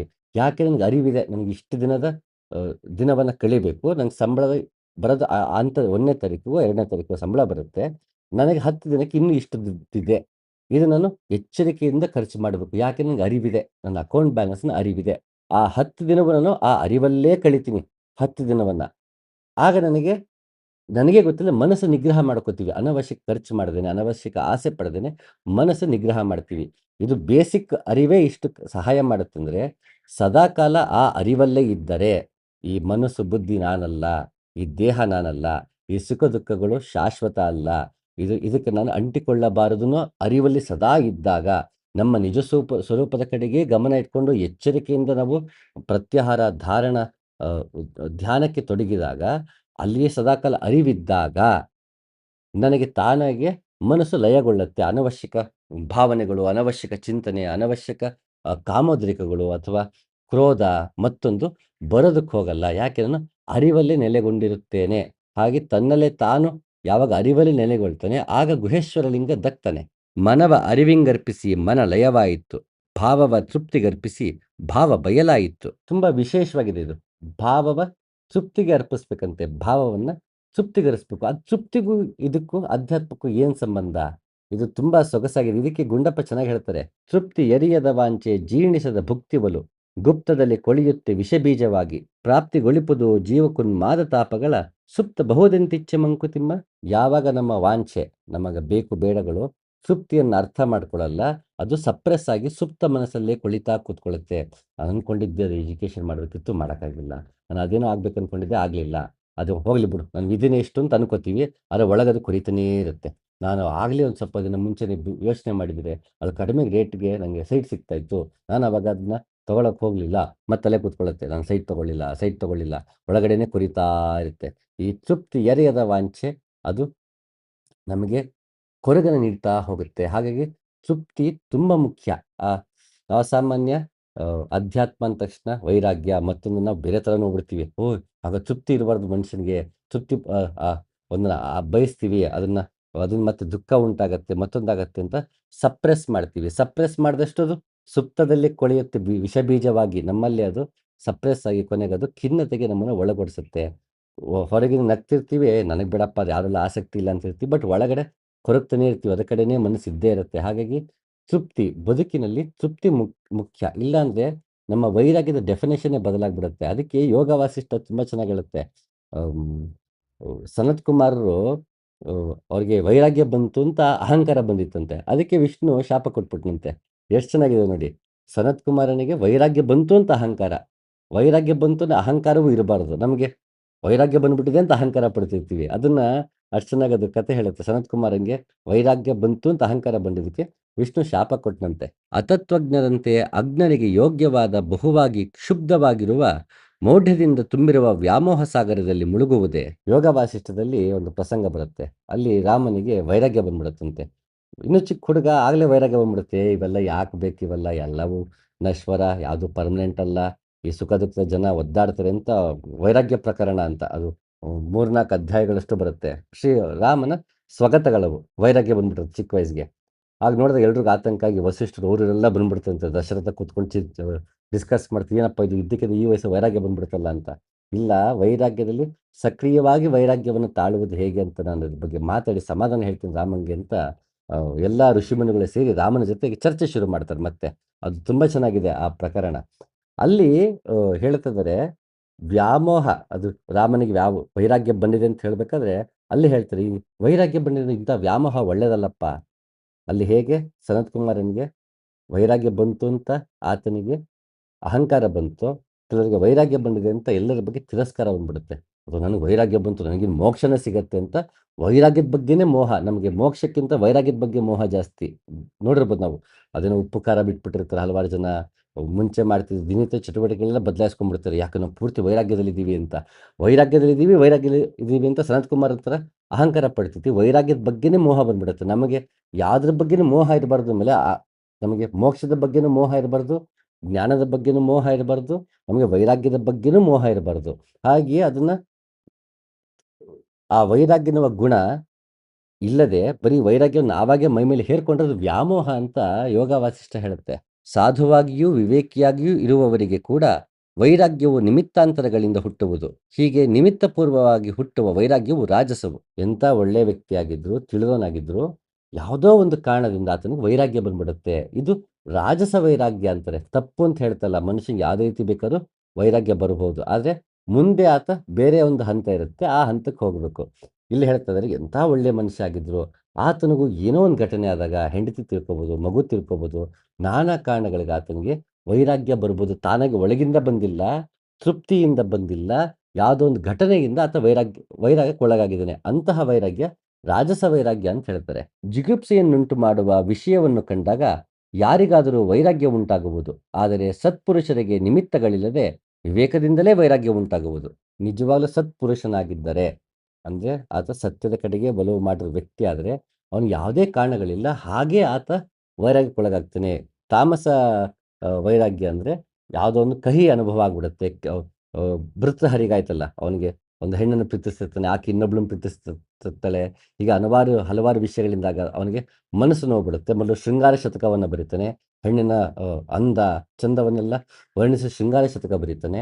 ಅಲ್ಲಿ ಭಗ್ನ ಪ್ರೇಮಿ ಆದ ತಕ್ಷಣ ಅವನು ವೈರಾಗ್ಯ ಶತಕ ಬರೆದಾಗ ಅದೇ ಅಂಗೋಪಾಂಗಗಳನ್ನ ಆತ ಕೊಳಕದು, ಅದು ಅಸಹ್ಯ ಅಂತೆಲ್ಲ ದೂಷಿಸಿ ಬರೀತಾನೆ. ಮತ್ತೆ ಆ ವೈರಾಗ್ಯ ಬಂದಿದೆ, ಕೊನೆಗೆ ಅದನ್ನು ತೊರಿಬೇಕಿತ್ತು. ಆದರೆ ಅವನಿಗೆ ಜಿಗುಪ್ಸೆಯಿಂದ ಬಂದ ವೈರಾಗ್ಯವಾದ್ದರಿಂದ ಅಲ್ಲಿ ಹೆಣ್ಣನ್ನ ಎಷ್ಟು ಹೊಗಳಿದ್ನೋ ಕೊನೆಗೆ ಇಲ್ಲಿ ಹೆಣ್ಣನ್ನ ತೆಗೆಳ್ತಾನೆ ಇರ್ತಾನೆ. ಎರಡೂ ಕೊನೆಗೆ ಅವನಿಗೆ ಶೃಂಗಾರ ಶತಕದಲ್ಲೂ ಹೆಣ್ಣೆ ಟಾಪಿಕ್ಕು, ವೈರಾಗ್ಯ ಶತಕದಲ್ಲೂ ಹೆಣ್ಣೆ ಟಾಪಿಕ್ ಆಗ್ಬಿಡ್ತಾಳೆ. ಆ ಹೆಣ್ಣಿನ ಟಾಪಿಕ್ನ ಅವನ ಕೈಲಿ ಮೀರಕ್ಕೆ ಆಗಲ್ಲ. ಅಲ್ಲಮ್ಮನ ಹಾಗೆ ಹೆಣ್ಣು ಮಾಯಿ ಎಂಬರು ಹೆಣ್ಣು ಮಾಯಿ ಅಲ್ಲ, ಹೊನ್ನು ಮಾಯಿ ಎಂಬರು ಹೊನ್ನು ಮಾಯಿ ಅಲ್ಲ ಅಂತ ಆ ಹಂತಕ್ಕೆ ಹೋಗೋದೇ ಇಲ್ಲ. ಅಲ್ಲಮ್ಮನಿಗೂ ಆತನಿಗೂ ಪ್ರೇಮ ಭಗ್ನವಾಗುತ್ತೆ. ಆದರೆ ಆತ ಹೆಣ್ಣು ಮಾಯಿ ಅಲ್ಲ ಅಂತ ಹೇಳ್ತಾನೆ. ಭೃತ್ಯಹರಿ ಹೆಣ್ಣು ಮಾಯಿ ಅನ್ಕೊಂಡೇ ಕೂತ್ಕೊಂಡ್ಬಿಡ್ತಾನೆ. ಮೊದಲು ಹೆಣ್ಣು ಚಂದ ಅಂತ ಹೊಗಳ್ತಿದ್ದನು, ಹೆಣ್ಣು ಮಾಯಿ ಅಂದ್ಬಿಡ್ತಾನೆ. ಅದು ಜಿಗುಪ್ಸೆಯಿಂದ ಉಂಟಾಗುವಂತಹ ಅಮ್, ವೈರಾಗ್ಯ. ಯಾಕೆ ಇದನ್ನು ತಾಮಸ ವೈರಾಗ್ಯ ಅಂತ ಹೇಳ್ತೀವಿ ಅಂದ್ರೆ, ಅದರಿಂದ ನಮಗೆ ಇನ್ನೊಂದ್ರ ಬಗ್ಗೆ ಕೀಳರಿಮೆ ಮೂಡುತ್ತೆ, ದ್ವೇಷ ಮೂಡುತ್ತೆ. ಮತ್ತೆ ನನ್ನದೇನೋ ತಪ್ಪಿರುತ್ತೆ ಅದನ್ನು, ಅಥವಾ ನನ್ನ ನ್ಯೂನತೆಯಿಂದ ಬಹುಶಃ ಕಳ್ಕೊಂಡಿರ್ತೀನಿ. ನನ್ನ ನ್ಯೂನತೆಯಿಂದಾಗಿ ನನಗೆ ಹಾನಿ ಉಂಟಾಗಿರುತ್ತೆ. ಅದರ ಪರಾಮರ್ಶೆ, ಆತ್ಮಾವಲೋಕನ ಆಗೋದೇ ಇಲ್ಲ. ಇನ್ನೊಬ್ಬರನ್ನ ದೂಷಿಸಿ ನಮಗೆ ವೈರಾಗ್ಯ ಬಂದ್ಬಿಟ್ಟಿರುತ್ತೆ. ಆಗ ಇಡೀ ಜೀವನ ಪೂರ್ತಿ ಅವುಗಳ ಆ ಆ ವಿಷಯಕ್ಕೆ ಸಂಬಂಧಪಟ್ಟಂಗೆ ತೆಗೆದುಕೊಂಡೇ ಬದುಕ್ಬಿಡ್ತೀವಿ. ನಮ್ಮಲ್ಲಿ ಕೊನೆಗೆ ದ್ವೇಷ ಮೂಡ್ಬೋದು, ಅದ್ರ ಬಗ್ಗೆ ತಿರಸ್ಕಾರ ಮೂಡ್ಬೋದು, ಆದರೆ ವೈರಾಗ್ಯ ಮೂಡುವುದಿಲ್ಲ. ಹಾಗೆ ಇಂತಹ ತಾಮಸ ವೈರಾಗ್ಯ ನಮಗೆ ಹಿತಕರವಲ್ಲ. ಯೋಗ ಮಾರ್ಗದಲ್ಲಿ ಮುನ್ನಡೆಯೋದಕ್ಕೆ ಮತ್ತೆ ಎಲ್ಲವನ್ನೂ ಪ್ರೇಮಮಯವಾಗಿ ನೋಡೋದಕ್ಕೆ ತಾಮಸ ವೈರಾಗ್ಯ ಅಡ್ಡಿ ಬರುತ್ತೆ. ಮತ್ತು ಇನ್ನೊಂದು ಸಮಸ್ಯೆ ಅಂದರೆ ತಾಮಸ ವೈರಾಗ್ಯದಲ್ಲಿ ಇದು ಶಾಶ್ವತವಾಗಿರುತ್ತೆ ಅದಂತ ಹೇಳಕ್ಕಾಗಲ್ಲ. ಅದನ್ನ ಸ್ಮಶಾನ ವೈರಾಗ್ಯ ಅಂತಲೂ ಅಂತಾರೆ. ಸ್ಮಶಾನ ವೈರಾಗ್ಯ ಅಂದ್ರೆ ನಮ್ಮ ಮನೇಲಿ ಯಾರೋ ಹತ್ತಿರದವರೋ, ನಮ್ಮ ಪ್ರೀತಿ ಪಾತ್ರರು ತೀರ್ಕೊಂಡ್ರು ಅಂದ್ರೆ, ಅವ್ರು ತೀರ್ಕೊಂಡಾಗಿಂದ ಹಿಡಿದು ಅವ್ರನ್ನ ಅಂತ್ಯ ಸಂಸ್ಕಾರ ಮಾಡಿ ಬರೋರು ನಮ್ಗೆ ಅದೇನೋ ವೈರಾಗ್ಯ ಇರುತ್ತೆ. ಎಷ್ಟು ಒಳ್ಳೆ ಮನುಷ್ಯ, ಇವತ್ತಿದ್ದ ನಾಳೆ ಇದ್ದಕ್ಕಿದ್ದಂಗೆ ನೆನ್ನೆ ಇದ್ದು ಇವತ್ತು ಹೋಗ್ಬಿಟ್ರಲ್ಲ, ಯಾಕೆ ಬೇಕು ಇವೆಲ್ಲ ಪರ್ಮನೆಂಟಾ ಲೈಫ್ ಹಂಗೆ ಅಂತ ಏನು ಸಿದ್ಧಾಂತ ವೇದಾಂತ ಮಾತಾಡ್ತಿರ್ತೀವಿ. ಅದು ಮುಗಿದು ಅವ್ರು ವೈಕುಂಠ ಸಮಾರಾಧನೆ ಮಾಡೋಷ್ಟಕ್ಕೆ ನಮ್ಮ ವೈರಾಗ್ಯ ಹೋಗ್ಬಿಟ್ಟಿರುತ್ತೆ ವೈಕುಂಠಕ್ಕೆ. ಆತ ವೈಕುಂಠಕ್ಕೆ ಹೋಗಿರ್ತಾನೋ ಬಿಡುತ್ತಾನೋ, ನಮ್ಮ ವೈರಾಗ್ಯ ಅಂತೂ ವೈಕುಂಠಕ್ಕೆ ಹೋಗ್ಬಿಡುತ್ತೆ. ವಾಪಸ್ ನಾವು ಅದೇ ಬದುಕಿಗೆ ಬಂದ್ಬಿಡ್ತೀವಿ, ಮರ್ತೇ ಬಿಡ್ತೀವಿ. ಆ ಹಾನಿಯಿಂದ ನಾವೇನು ಪಾಠ ಕಲ್ತೀವಿ ಅದನ್ನ ಮರ್ತು ಬಿಡ್ತೀವಿ. ಕೊರೋನಾ ಟೈಮಲ್ಲಿ, ಲಾಕ್ಡೌನ್ ಟೈಮಲ್ಲಿ ನಾವೇನು ದೊಡ್ಡ ದೊಡ್ಡ ಮಾನವೀಯತೆ ಮಾತುಗಳನ್ನ ಆಡಿದ್ವಿ. ಲಾಕ್ಡೌನ್ ಮುಗಿದು ವೆರಿ ನೆಕ್ಸ್ಟ್ ಡೇ ಮರ್ತ್ಬಿಟ್ವಿ ನಾವು ಅದನ್ನ. ಏನೋ ಪ್ರಪಂಚದಲ್ಲಿ ಇಂಥದ್ದು ಹಾಗೇ ಇಲ್ಲ ಅನ್ನೋ ಹಾಗೆ ಮರೆತು ನಾವು ಮತ್ತದೇ ಕೊಳಕಿನ ಬದುಕಿನ ಕಡೆಗೆ ನಾವು ಧಾವಸಕ್ಕೆ ಶುರು ಮಾಡಿದ್ವಿ. ಮತ್ತಷ್ಟು ಒಂದು ರೀತಿ ಹೇಸಿಗೆ ಬರುವಂತ ಹಂತದಕ್ಕೆ ಮನುಷ್ಯನ ಇವತ್ತು ಆತನ ಮನೋಧರ್ಮ ಅಷ್ಟು ಅಧೋಮುಖವಾಗಿ ಪರಿವರ್ತನೆ ಆಗ್ಬಿಟ್ಟಿದೆ. ಯಾಕೆನ್ನೋದು ಸ್ಮಶಾನ ವೈರಾಗ್ಯ. ಲಾಕ್ಡೌನ್ ಟೈಮಲ್ಲಿ ಕಲಿತ ಪಾಠಗಳೆಲ್ಲ ಮರ್ತ್ಬಿಟ್ವಿ ಅಂದ್ರೆ ಸ್ಮಶಾನ ವೈರಾಗ್ಯ. ಹಾಗೆ ಇದು ಪರ್ಮನೆಂಟ್ ಅಲ್ಲ. ಅದು ಶಾಶ್ವತವಾಗಿ ನಮ್ಮಲ್ಲೇ ಆ ವೈರಾಗ್ಯ ನೆಲೆ ನಿಲ್ಲುವುದಿಲ್ಲ. ಯಾವುದೋ ಕಾರಣಕ್ಕೆ ಬಂತು ಮತ್ತದನ್ನ ಮರ್ತು ಬಿಡ್ತೀವಿ. ಹಾಗಿದು ತಾಮಸ ವೈರಾಗ್ಯ. ನಿಜವಾದ ವೈರಾಗ್ಯ ಯಾವುದು ಅಂದ್ರೆ ಅವನಿಗೆ ಸಂತೃಪ್ತಿಯಿಂದ ನನಗಿದನ್ನು ಸಾಕು. ಅದು ಬೇಕು, ಇದು ಬೇಕು, ಬೇಕಿದನಿಗಿನ್ನೊಂದು, ಬೇಕಿನುತ ಬೊಬ್ಬಿಡುತ್ತ ಲೇಹಘಟವನಿದನು, ಏಕೆಂದು ರಚಿಸಿದನು ಬೊಮ್ಮನೀ ಬೇಕು ಜಪ, ಸಾಕೆನಿಪುದೆಂದಿಗಲು ಮಂಕುತಿಮ್ಮ ಅಂತ ಗುಂಡಪ್ಪ ಕೇಳ್ತಾರೆ. ನಮಗೆ ಬೇಕು ಬೇಕು ಅನ್ನೋದು ನಿಲ್ಲಿಸಿ ನಾವು ಸಾಕು ಸಾಕು ಕಡೆಗೆ ಹೋಗ್ಬೇಕು. ಆ ಸಂತೃಪ್ತಿ ಇರಬೇಕು. ಆ ಸಂತೃಪ್ತಿ ಇದ್ದಾಗ ತಾನಾಗೆ ವೈರಾಗ್ಯ ನಮಗೆ ತಾನಾಗೆ ಬರುತ್ತೆ. ಅದನ್ನ ಮೊದಲು ಅಳವಡಿಸೋಕೆ ಪ್ರಯತ್ನ ಪಡ್ಬೋದು, ಇಲ್ಲ ಅಂತಲ್ಲ. ಆದರೆ ನಮಗದು ಹೇರಿಕೆಯಾಗಿರುತ್ತೆ. ಹೇರಿಕೆಯಾಗಿ ನಮಗದು ಆ ವೈರಾಗ್ಯದಿಂದ ಆ ಸುಪ್ತ ಮನಸ್ಸಲ್ಲಿ ವಿಷ ಬೀಜವಾಗಿ ಕೂತಿರ್ತಲ್ಲ ಸಪ್ರೆಸ್ ಮಾಡಿ ಮಾಡಿ, ಅದು ಅವಾಗ ಬರ್ಸ್ಟ್ ಔಟ್ ಆಗ್ತಾ ಇರುತ್ತೆ. ಚೀಟ್ ಡೇ ಅಂತ ಮಾಡ್ತಾರೆ ಜಿಮ್ಮಲ್ಲಿ, ಸಪ್ರೆಸ್ ಮಾಡುತ್ತೆ ವಾರ ಪೂರ್ತಿ. 10 ದಿನ 20 ದಿನದ ಡಯಟ್ ಮಾಡಿರ್ತಾರೆ, ಒಂದು ದಿನ ಚೀಟ್ ಡೇ ಅಂತ ಮಾಡ್ಕೋತಾರೆ. ಯಾಕೆಂದ್ರೆ ಅದು ಒಂದು ವಾರ ಪೂರ್ತಿ ಅದು ಸಂತೃಪ್ತಿ ಇಲ್ಲದೆ ಅದು ಸುಪ್ತದಲ್ಲಿ ಕೂತಿರುತ್ತೆ. ಆ ಡಯಟ್ ಮಾಡ್ಬೇಕಾದ್ರೆ ಚೀಟ್ ಡೇ ಕಡೆಗೆ ಗಮನ ಇರುತ್ತೆ. ಯಾವ ಚೀಟ್ ಡೇ ಬರುತ್ತೆ, ಯಾವ ಚೀಟ್ ಡೇ ಬರುತ್ತೆ, ಯಾವತ್ತೊಂದು ಹೋಗಲ್ಲಿ ತಿಂತೀನಿ, ಆ ಚೀಟ್ ಡೇ ದಿನ ಇಂಥ ಕಡೆ ಹೋಗಿ ತಿನ್ಬೇಕು ಅಂತ ಪ್ಲಾನ್ ಮಾಡ್ಕೋತಿರ್ತೀವಿ. ಯಾಕೆ? ಅದು ಸುಪ್ತದಲ್ಲಿ ಕೊಳೆಯುತ್ತೆ ವಿಷ ಬೀಜವಾಗಿ, ಅದು ನಮ್ಮಲ್ಲಿ ಹಾಗೇ ಕೂತಿರುತ್ತೆ. ಹಾಗಂತ ಚೀಟ್ ಡೇನೂ ಬಿಟ್ಬಿಟ್ವಿ, ಇಲ್ಲ ನಾನು ಚೀಟ್ ಡೇನು ಇಟ್ಕೊಳ್ಳಲ್ಲ, ನಾನು ಸ್ಟ್ರಿಕ್ಟಾಗಿ ಡಯಟ್ ಮಾಡ್ತೀನಿ ಅಂತಂದರೆ ಅದು ಮತ್ತಷ್ಟು ಕಾಡಕ್ಕೆ ಶುರು ಆಗುತ್ತೆ. ಅದೇ ನನಗೆ ಆರೋಗ್ಯವನ್ನು ಕಾಪಾಡ್ಕೊಳ್ಳೋಕ್ಕೆ ನನ್ನ ಆಹಾರವನ್ನು ಸರಿಯಾಗಿ ಇಟ್ಕೊಳ್ಬೇಕು, ಬರೀ ಬಾಯಿ ಚಪ್ಪಲಕ್ಕೆ ತಿನ್ನಬಾರ್ದು ಅನ್ನೋ ವಿವೇಕ ಬಂತು ಅಂತ ಅನ್ಕೊಳ್ಳಿ, ಆಗ ಆತನಿಗೆ ಚೀಟ್ ಡೇ ಇದ್ರೂ ಒಂದೇ ಇಲ್ಲ ಅಂದ್ರೂ ಒಂದೇ. ಯಾಕೆ? ಆತ ತನ್ನ ಆರೋಗ್ಯದಲ್ಲೇ ನೆಲೆ ನಿಂತಿದ್ದಾನೆ. ಆರೋಗ್ಯವೇ ಮುಖ್ಯ ಅನ್ನೋ ಅರಿವು ಆತನಿಗಿದೆ. ಆರೋಗ್ಯಕ್ಕೆ ಬೇಕಿರೋ ಆಹಾರವನ್ನೇ ತಿನ್ನಬೇಕು, ಬರೀ ಬಾಯಿ ಚಪ್ಪಲಕ್ಕೆ ತಿನ್ನಬಾರ್ದು ಅನ್ನೋ ಅರಿವು ಬಂದಾಗ ಆತನಿಗೆ ಚೀಟ್ ಡೇನೇ ಬೇಕಾಗಲ್ಲ. ತನ್ನ ಆಹಾರವನ್ನು ಅಷ್ಟಾಗಿ ನೋಡ್ತಿರ್ತಾನೆ. ಅದರಿಂದ ಪ್ರಮುಖವಾಗಿ ಅದಕ್ಕೆ ಬೇಕಾದ ಆರೋಗ್ಯ ಅನ್ನೋದು ಅರಿವು ಅವನಿಗಿರುತ್ತೆ. ಆಗ ಅವನಿಗೆ ಬಾಯಿ ಚಪ್ಪಲ ಕಾಡೋದಿಲ್ಲ. ಅದಕ್ಕೆ ವಿವೇಕದಿಂದ ವೈರಾಗ್ಯ ಬರಬೇಕು. ಸಾಧನ ಚತುಷ್ಟಯ ಅಂತ ಏನು ಹೇಳ್ತೀವಿ, ವಿವೇಕ, ವೈರಾಗ್ಯ, ಷಟ್ಸಂಪತ್ತು, ಮುಮುಕ್ಷತ್ವ. ಇಲ್ಲಿ ವಿವೇಕ ಮತ್ತು ವೈರಾಗ್ಯ ತುಂಬ ಮುಖ್ಯ. ವಿವೇಕ ಅಂದರೆ ಯಾವುದು ನಿತ್ಯ, ಯಾವುದು ಅನಿತ್ಯ, ಯಾವುದು ಪರ್ಮನೆಂಟ್, ಯಾವುದು ಟೆಂಪರರಿ ಅಂತ ಗೊತ್ತಾಗಬೇಕು. ಅದು ಗೊತ್ತಾದಾಗ ತಾನಾಗೆ ವೈರಾಗ್ಯ ಬರುತ್ತೆ. ಯಾವ್ಯಾವುದು ಅನಿತ್ಯವಾಗಿದೆಯೋ, ಯಾವುದು ಇಂಪರ್ಮನೆಂಟೋ ಅದ್ರ ಬಗ್ಗೆ ನಮ್ಗೆ ರಾಗದ್ವೇಷಗಳು ಮೂಡುವುದಿಲ್ಲ. ವಿವೇಕದ ಆಧಾರದ ಮೇಲೆ ವೈರಾಗ್ಯ ಬರಬೇಕು. ಅದು ವಿವೇಕ ಇಲ್ಲದೆ ವೈರಾಗ್ಯ ಬಂತು, ನಾನಾ ಕಾರಣಗಳಿಂದ ಎಕ್ಸ್ಟರ್ನಲ್ ಫ್ಯಾಕ್ಟರ್ಸಿಂದ ವೈರಾಗ್ಯ ಬಂದರೆ ಅದು ಪರ್ಮನೆಂಟಾಗಿ ಅದೇ ಸ್ಥಿತಿಲಿ ಇರ್ತೀವಿ ಅಂತ ಹೇಳೋಕ್ಕಾಗಲ್ಲ. ಮತ್ತು ಅದು ನಮ್ಮನ್ನು ಆತ್ಮೋನ್ನತಿ ಕಡೆಗೆ ಕರ್ಕೊಂಡು ಹೋಗುತ್ತೆ ಅಂತ ಹೇಳೋಕ್ಕಾಗಲ್ಲ. ಹಾಗಾಗಿ ಅಲ್ಲಿ ಅಕ್ಕಮಹಾದೇವಿ ಹೇಳ್ತಿದ್ದಾರೆ, ನಾವು ಸಂತೃಪ್ತಿಗೆ ಅರ್ಪಿಸಬೇಕು. ನನ್ನಲ್ಲಿ ಸಂತೃಪ್ತಿ ಇಲ್ಲ ಅಂದರೆ ಅದು ಗುಪ್ತದಲ್ಲಿ ಕೊಳೆಯುತ್ತೆ, ವಿಷ ಬೀಜವಾಗಿ ಆಗ್ಬಿಡುತ್ತೆ. ರಮಣ ಮಹರ್ಷಿ ತರದವರು, ಅಕ್ಕ ಮಹಾದೇವಿ. ಉದಾಹರಣೆಗೆ ನನ್ನೇ ತಗೊಳ್ಳೋಣ. ಎಲ್ಲರೂ ಕೇಳ್ತಾರೆ, ಇಷ್ಟೆಲ್ಲ ಆಧ್ಯಾತ್ಮ ನಿಮಗೆ ಯಾವಾಗಿಂದ ಶುರು ಮಾಡಿದ್ರಿ ಆಧ್ಯಾತ್ಮಿಕ ಜೀವನ ಕೇಳ್ತಾರೆ. ಅದು ನನಗೆ ಉತ್ತರನೇ ಇಲ್ಲ. ಬಾಲ್ಯದಿಂದಲೂ ಅದ್ರ ಕಡೆಗೆ ಒಲವು, ಮತ್ತೆ ಬದುಕು ಮತ್ತು ಆಧ್ಯಾತ್ಮ ಬೇರೆ ಅನ್ನೋ ಅದನ್ನ ನನ್ನ ಕೈಲಿ ನೋಡೋಕ್ಕೆ ಆಗಲಿಲ್ಲ. ಬದುಕು ಬದುಕಿನಲ್ಲೇ ಆಧ್ಯಾತ್ಮ ಇದೆ, ಅಧ್ಯಾತ್ಮದಲ್ಲಿ ಬದುಕಿದೆ ಅಂತ ಚಿಕ್ಕ ವಯಸ್ಸಿಂದನೇ ಬದುಕು ಬಂದನು. ಅದನ್ನ ಎಕ್ಸ್ಪೆರಿಮೆಂಟ್ ಮಾಡ್ತಾನೆ ಬಂದನು. ಯೋಗ ಭೋಗ ಸಂಯೋಗವೇ ಬೇಕಿತ್ತು, ಮಧ್ಯಮ ಮಾರ್ಗವೇ ಬೇಕಿತ್ತು. ಅದು ಇವತ್ತು ಹೇಳ್ತಿರೋ ಪದಗಳು. ಆದರೆ ಆ ವಯಸ್ಸಲ್ಲಿ ಎಲ್ಲವನ್ನೂ ಸಮೀಕರಿಸುವಂತಹ, ಎಲ್ಲವನ್ನೂ ನಿಭಾಯಿಸ್ಕೊಂಡು ಹೋಗುವಂಥ, ಸಮತೋಲನ ಕಾಪಾಡಿಕೊಳ್ಳುವಂತಹ ಒಂದು ಉಪಾಯ ಅದು ಇದೆಯಾ? ಆಧ್ಯಾತ್ಮ ಅಂತ ಮನೆ ಬಿಟ್ಟೇ ಹೋಗ್ಬೇಕಾ? ಸಂಸಾರ ಅಂತ ಬರೀ ಮುಳುಗೇ ಇರಬೇಕಾ? ಇದಕ್ಕೆ ಸಾಧ್ಯ ಇಲ್ವಲ್ಲ. ಅದೇನೋ ಒಂದು ಮಧ್ಯ ಒಂದು ಇರಬೇಕಲ್ಲ ಅಂತ ಅನ್ನಿಸ್ತಿತ್ತು. ಅದಕ್ಕೆ ಪದಗಳಿರಲಿಲ್ಲ. ತದನಂತರ ಬುದ್ಧನ ಮಾತುಗಳು ಕೇಳ್ತಾ, ಬಸವಣ್ಣನವ್ರ ಮಾತು ಕೇಳ್ತಾ, ಗುಂಡಪ್ಪನವ್ರ ಕಗ್ಗ ಕೇಳ್ತಾ, ಕೃಷ್ಣ ಹೇಳುವಂತಹ ನೀರಿನಲ್ಲಿ ಕಮಲ ಇದ್ರೂ ಅದು ಒದ್ದೆ ಆಗಲ್ಲ ಅಂತಂದಾಗ ನನಗೆ ಆಶ್ಚರ್ಯ ಆಗ್ತಿತ್ತು. ಅದು ಹೇಗದು? ಸಂಸಾರ ಇದ್ದು ಸಂಸಾರಕ್ಕೆ ಅಂಟಿಕೊಳ್ಳದೆ ಇರುವುದು ಹೇಗೆ ಅನ್ನೋದು ತುಂಬ, ಅದು ನನಗೆ ಹೆಚ್ಚು ಆಸಕ್ತಿ ಮೂಡಿತು. ಅದು ನನಗೆ ತಾನಾಗೆ ಬಂದದ್ದು, ಅದು ನನ್ನ ಸ್ವಧರ್ಮದಲ್ಲೇ ಇತ್ತು. ಹಾಗೆ ಕೆಲವರಿಗದು ಸ್ವಧರ್ಮದಲ್ಲೇ ಇರುತ್ತೆ. ಸ್ವಧರ್ಮದಲ್ಲಿ ಇಲ್ಲ ಅಂದರೆ ಸ್ವಧರ್ಮಕ್ಕೆ ಅದನ್ನ ನಮ್ಮ ಸ್ವಧರ್ಮ ಮಾಡಿಕೊಳ್ಳಬಹುದು. ಹೇಗೆ ಅಂದರೆ ವಿವೇಕದ ಆಧಾರದ ಮೇಲೆ. ನಿತ್ಯ ಅನಿತ್ಯದ ಅರಿವು ಬಂದಾಗ ತಾನಾಗೆ ಅದು ವೈರಾಗ್ಯ ನಮ್ಮಲ್ಲಿ ಮೂಡಕ್ಕೆ ಶುರುವಾಗುತ್ತೆ. ಬಲವಂತ ಮಾಡ್ಕೊಳ್ಳೋಕೆ ಹೋದಾಗ ಹೀಗೆ ರಾಜಸ ವೈರಾಗ್ಯಲ ತಾಮಸ ವೈರಾಗ್ಯ ಉಂಟಾಗ್ತಾ ಹೋಗುತ್ತೆ. ಯಶಸ್ಸು ಮೊದಲಾದ ಕಾರಣಗಳಿಂದ ಭೋಗಗಳನ್ನು ಬಿಡತಕ್ಕವರುಂಟು. ಅಂತಹ ಕಾರಣಗಳೊಂದೂ ಇಲ್ಲದೆ ಜಗತ್ತಿನಲ್ಲಿ ಯಾರಿಗೆ ಭೋಗಗಳು ರುಚಿಸದೇ ಹೋಗುವವೋ ಆತನೇ ಜೀವನ್ಮುಕ್ತನು. ಅಲ್ಲಿ ಹಿಮಾಲಯಕ್ಕೆ ಹೋಗಿದ್ದಾಗ ತಪೋವನದ ಹತ್ರ ಭೋಜ್ಬಾಸ ಅಂತ ಬರುತ್ತೆ, ಗಂಗೋತ್ರಿಯಿಂದ ಮುಂದೆ ಭೋಜ್ಬಾಸ ಅಂತ.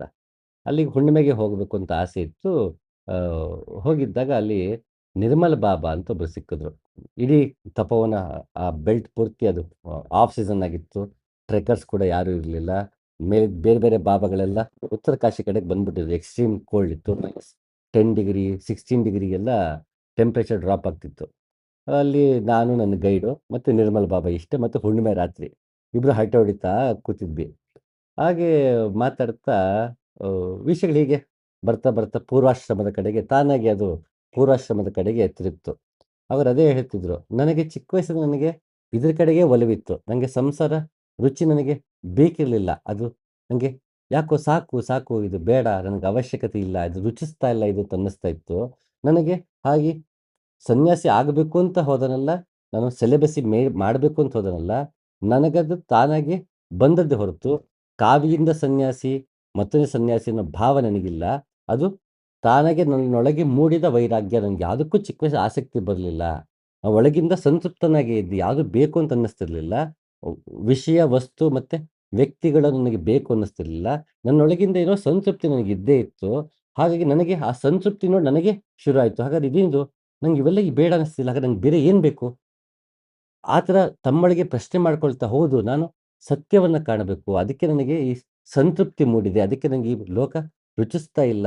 ನನಗೆ ಅದ ಕಡೆಗೆ ಒಲವಿರೋದ್ರಿಂದ ಆ ಕಡೆಗೆ ಹೋಗ್ತೀನಿ ಅಂತ ತ್ವರೆ ಮಾಡಿದ್ರು. ಸನ್ಯಾಸ ಮಾರ್ಗದಲ್ಲಿ ಯೋಗ ಮಾರ್ಗದಲ್ಲಿ ಸನ್ಯಾಸ ಮಾರ್ಗದಲ್ಲಿ ದೀಕ್ಷೆಯನ್ನು ಪಡೆದು ಆ ಯೋಗ ಮಾರ್ಗದಲ್ಲಿ ನಡೆದು ಬಂದವರು ನಿರ್ಮಲ್ ಬಾಬಾ. ಅವರು ಯಾವುದೋ ಒಂದು ಕಾರಣದಿಂದ ಆತ ಸನ್ಯಾಸಿ ಆದವರಲ್ಲ.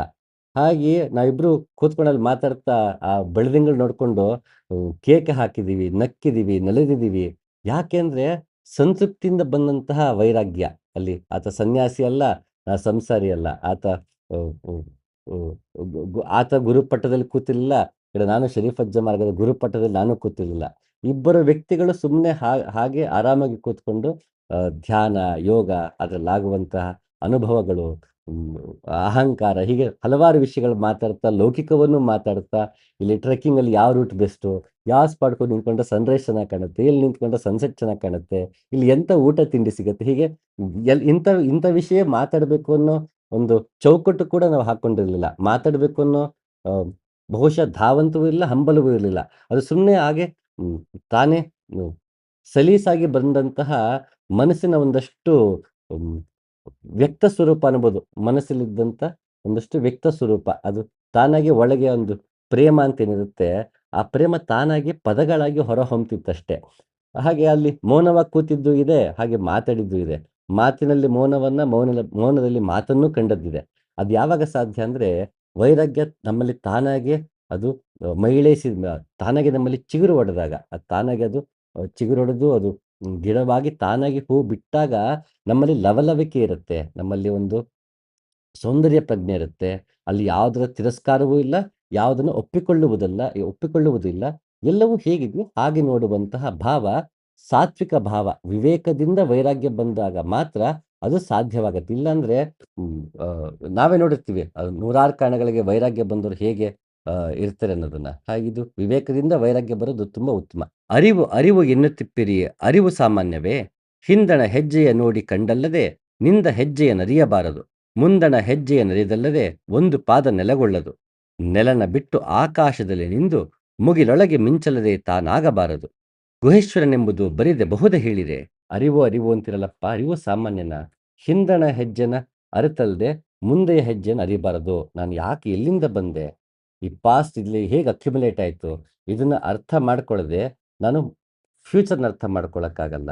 ಮತ್ತೆ ಹಿಂದಣ ಹೆಜ್ಜೆ, ಇಲ್ಲಿ ಎಲ್ಲಿ ಥಾಟ್ ಪ್ರೊಸೆಸ್ ಇದೆ, ನಡೀತಾ ಇದೆ, ಅದನ್ನ ಅರ್ಥ ಮಾಡ್ಕೊಳ್ದೆ ಈ ನಾವು ಎಕ್ಸ್‌ಪ್ರೆಸ್ ಏನ್ ಮಾಡ್ತಿದ್ವಲ್ಲ, ಅದನ್ನ ಅರ್ಥ ಮಾಡ್ಕೊಳಕ್ಕಾಗಲ್ಲ. ಈ ಹಿಂದಣ, ಮುಂದಣ ಮತ್ತೆ ನಾವು ಯಾವ್ ಜೊತೆ ವ್ಯವಹರಿಸ್ತಾ ಇದ್ದೀವಿ, ಹಿಂದಣ, ನಾನು ಹಿಂದಣ ಇದ್ದೇನೆ, ನನ್ನ ಮುಂದೆ ವ್ಯಕ್ತಿ ಇದಾನಂದ್ರೆ, ಹಿಂದಣ ಹೆಜ್ಜೆ ನನ್ನನ್ನು ನಾನು ಅರ್ಥ ಮಾಡ್ಕೊಳ್ದೆ ಇದನ್ನ ನನ್ನ ಅರಿವಿಂದ ನೋಡಕ್ ಸಾಧ್ಯ ಇಲ್ಲ. ನಾನು ನನ್ನ ಮೊದಲ ಅರಿವಲ್ಲಿ ನೋಡ್ಕೋಬೇಕು. ಆಗ ಎದುರಿಗಿರೋ ವ್ಯಕ್ತಿನೂ ಅರಿವಲ್ಲೇ ನೋಡೋದಕ್ಕೆ ಸಾಧ್ಯ. ಅದು ವ್ಯಕ್ತಿ ಇರ್ಬೋದು, ವಿಷಯ ಇರ್ಬೋದು, ವಸ್ತು ಇರ್ಬೋದು. ಈ ಹಿಂದಣವನ್ನ ಅರ್ಥ ಮಾಡ್ಕೊಂಡ್ರೆ ಮುಂದಣ ಅರ್ಥವಾಗತ್ತೆ. ನಾನು ಪಾಸ್ಟ್ ಮತ್ತೆ ಫ್ಯೂಚರ್, ಇದೇನು ಭೂತ ಭವಿಷ್ಯತ್ ಅಂತ ಅಂತೀವಿ, ಅದನ್ನ ಅರಿವಿಂದ ನೋಡಿದಾಗ ಈ ಒಂದು ಕಡೆ ನಿಲ್ಲಕ್ಕಾಗತ್ತೆ. ಒಂದು ಪಾದ ನೆಲೆಗೊಳ್ಳುವುದು ಅಲ್ಲಿ ಪ್ರೆಸೆಂಟ್ ಅಲ್ಲಿ ನಾವು ಬದುಕೋದಕ್ಕೆ ಶುರು ಮಾಡ್ತೀವಿ. ಹಿಯರ್ ಅಂಡ್ ನೌ ಅಂತ ಅಂತೀವಿ, ಹಿಯರ್ ಅಂಡ್ ನೌ ಅಂತ. ಅಲ್ಲಿ ಒಂದು ಕಡೆ ನೆಲೆ ನಿಲ್ಲೋಕೆ ಅಂದ್ರೆ ಪ್ರೆಸೆಂಟ್ ಅಲ್ಲಿ ನೆಲೆ ನಿಲ್ಲೋದಕ್ಕೆ ಮನಸ್ಸು ಎಲ್ಲೆಲ್ಲೋ ಓಡಾಡ್ತಾ ಇದೆ, ಪಾಸ್ಟ್, ಪ್ರೆಸೆಂಟ್, ಫ್ಯೂಚರ್ ಅಂತ. ಇದೇನು ಅಂತ ಅರ್ಥ ಮಾಡ್ಕೊಂಡಾಗ ಮೈಂಡ್ ಆಗ ಸಮಾಧಾನವಾಗಿ ಪ್ರೆಸೆಂಟ್ ಬಂದು ನಿಲ್ಲುತ್ತೆ. ನೆಲ ಬಿಟ್ಟು ಆಕಾಶದಲ್ಲಿ ನಿಂದು ಮುಗಿಲೊಳಗೆ ಮಿಂಚಿದಲ್ಲದೆ ತಾನಾಗಬಾರದು. ನೆಲ ಬಿಟ್ಟು ಆಕಾಶದಲ್ಲಿ ನಿಂತು ಅಂದ್ರೆ ಮೂಲಾಧಾರವನ್ನ ಬಿಟ್ಟು ಅಲ್ಲಿಂದ ಮೇಲಕ್ಕೇರಿ ಆಕಾಶದಲ್ಲಿ ನಾವು ಇಲ್ಲಿ ಅಮನಸ್ಕ ಸ್ಥಿತಿಯಲ್ಲಿ, ಮನೋಲಯ ಸ್ಥಿತಿಯಲ್ಲಿ ಇಲ್ಲಿ ನಿಂತಾಗ ಆಗ ಗುಹೇಶ್ವರ ನಮಗೆ ಸಿಗ್ತಾನೆ. ಇಲ್ಲಾಂದ್ರೆ ಸಿಗಲ್ಲ ಅಂತ ಹೇಳ್ತಾರೆ. ಇಲ್ಲಿ ಇಬ್ರು ಬೌದ್ಧ ಭಿಕ್ಕುಗಳು ಹೀಗೆ ಇರ್ತಾರೆ. ಬೈಲಲ್ಲಿ ಒಂದು ಬಾವುಟ ಧ್ವಜ ಇರುತ್ತೆ. ಜೋರಾಗಿ ಗಾಳಿ ಬೀಸ್ತಿರುತ್ತೆ. ಆಗ ಅದು ಹಿಂಗೆ ಪಟ ಪಟ ಪಟ ಅಂತ ಬಾವುಟ ಹಾರ್ತಿರುತ್ತೆ. ಆಗ ನೋಡಿ ಒಬ್ಬ ಬಿಕ್ಕು ಅಂತಾನೆ, ನೋಡಲ್ಲಿ ಗಾಳಿ ಚಲಿಸ್ತಾ ಇದೆ ಅಂತ. ಇನ್ನೊಬ್ಬ ಬಿಕ್ಕು ಹೇಳ್ತಾನೆ, ಏ ಗಾಳಿ ಚಲಿಸ್ತಿಲ್ಲ, ಬಾವುಟ ಚಲಿಸ್ತಾ ಇದೆ ಅಂತ. ಇದನ್ನೇ ನೋಡಿದಬ್ಬ ಇನ್ನೊಬ್ಬ ಬಿಕ್ಕು, ಮೂರನೇ ಬಿಕ್ಕು ಆ ಕಡೆಯಿಂದ ಬಂದಂತೆ. ಅಲ್ಲಿ ಚಲಿಸ್ತಿರೋದು ಗಾಳಿನೂ ಅಲ್ಲ, ಬಾವುಟನೂ ಅಲ್ಲ, ನಿಮ್ಮ ಚಿತ್ತ ಅಂತಾನೆ. ಎಷ್ಟು ಸೊಗಸಾಗಿದೆ ನೋಡಿ ಝೆನ್ ಕಥೆ ಅದು. ಅಲಗಾಡುತ್ತಿರುವುದು ನನ್ನ ಚಿತ್ತ, ಅದು ಬೇರೆದಲ್ಲ. ಅದು ಅಲಗಾಡುತ್ತೋ ಬಿಡುತ್ತೋ ನನ್ ಆಫ್ ಯುವರ್ ಬಿಸ್ನೆಸ್. ನಿಜವಾಗ್ಲೂ ಅಲಗಾಡುತ್ತಿರುವುದು ನಿಮ್ಮ ಚಿತ್ತ. ಅದನ್ನು ತಡೆ ಹಿಡಿಯಕ್ಕಾಗಲ್ಲ ಗಾಳಿಯನ್ನ, ಧ್ವಜವನ್ನು ತಡೆ ಹಿಡಿಯಕ್ಕಾಗಲ್ಲ. ಅದು ಸಹಜವಾಗಿ ಹೇಗಿದೆಯೋ ಪ್ರಕೃತಿ ಚಲನವಲನ ಇದ್ದೇ ಇದೆ. ಪ್ರಕೃತಿಗೆ ಚಲನೆ ಮತ್ತು ವಲನೆ ಬೇಕೇ ಬೇಕು. ಆದರೆ ಒಳಗಿನ ಚಿತ್ತ ಇದೆಯಲ್ಲ, ಇದು ಅಲ್ಲಾಡ್ತಿದೆಯಲ್ಲ ಬಾವುಟದ ಥರ, ಇದನ್ನ ನಿಲ್ಲಿಸೋದು ಮುಖ್ಯಪ್ಪ. ಹೊರಗಿನ ಚಲನೆಯನ್ನ ನೋಡೋದಲ್ಲ, ನಿನ್ನ ಒಳಗಿನ ಚಲನೆಯನ್ನ ಗಮನಿಸ್ಕೋಬೇಕು. ಅದಾಗಬೇಕು ಅಂದ್ರೆ ಅರಿವನ್ನು ನೆಲೆಗೊಳಿಸಬೇಕು.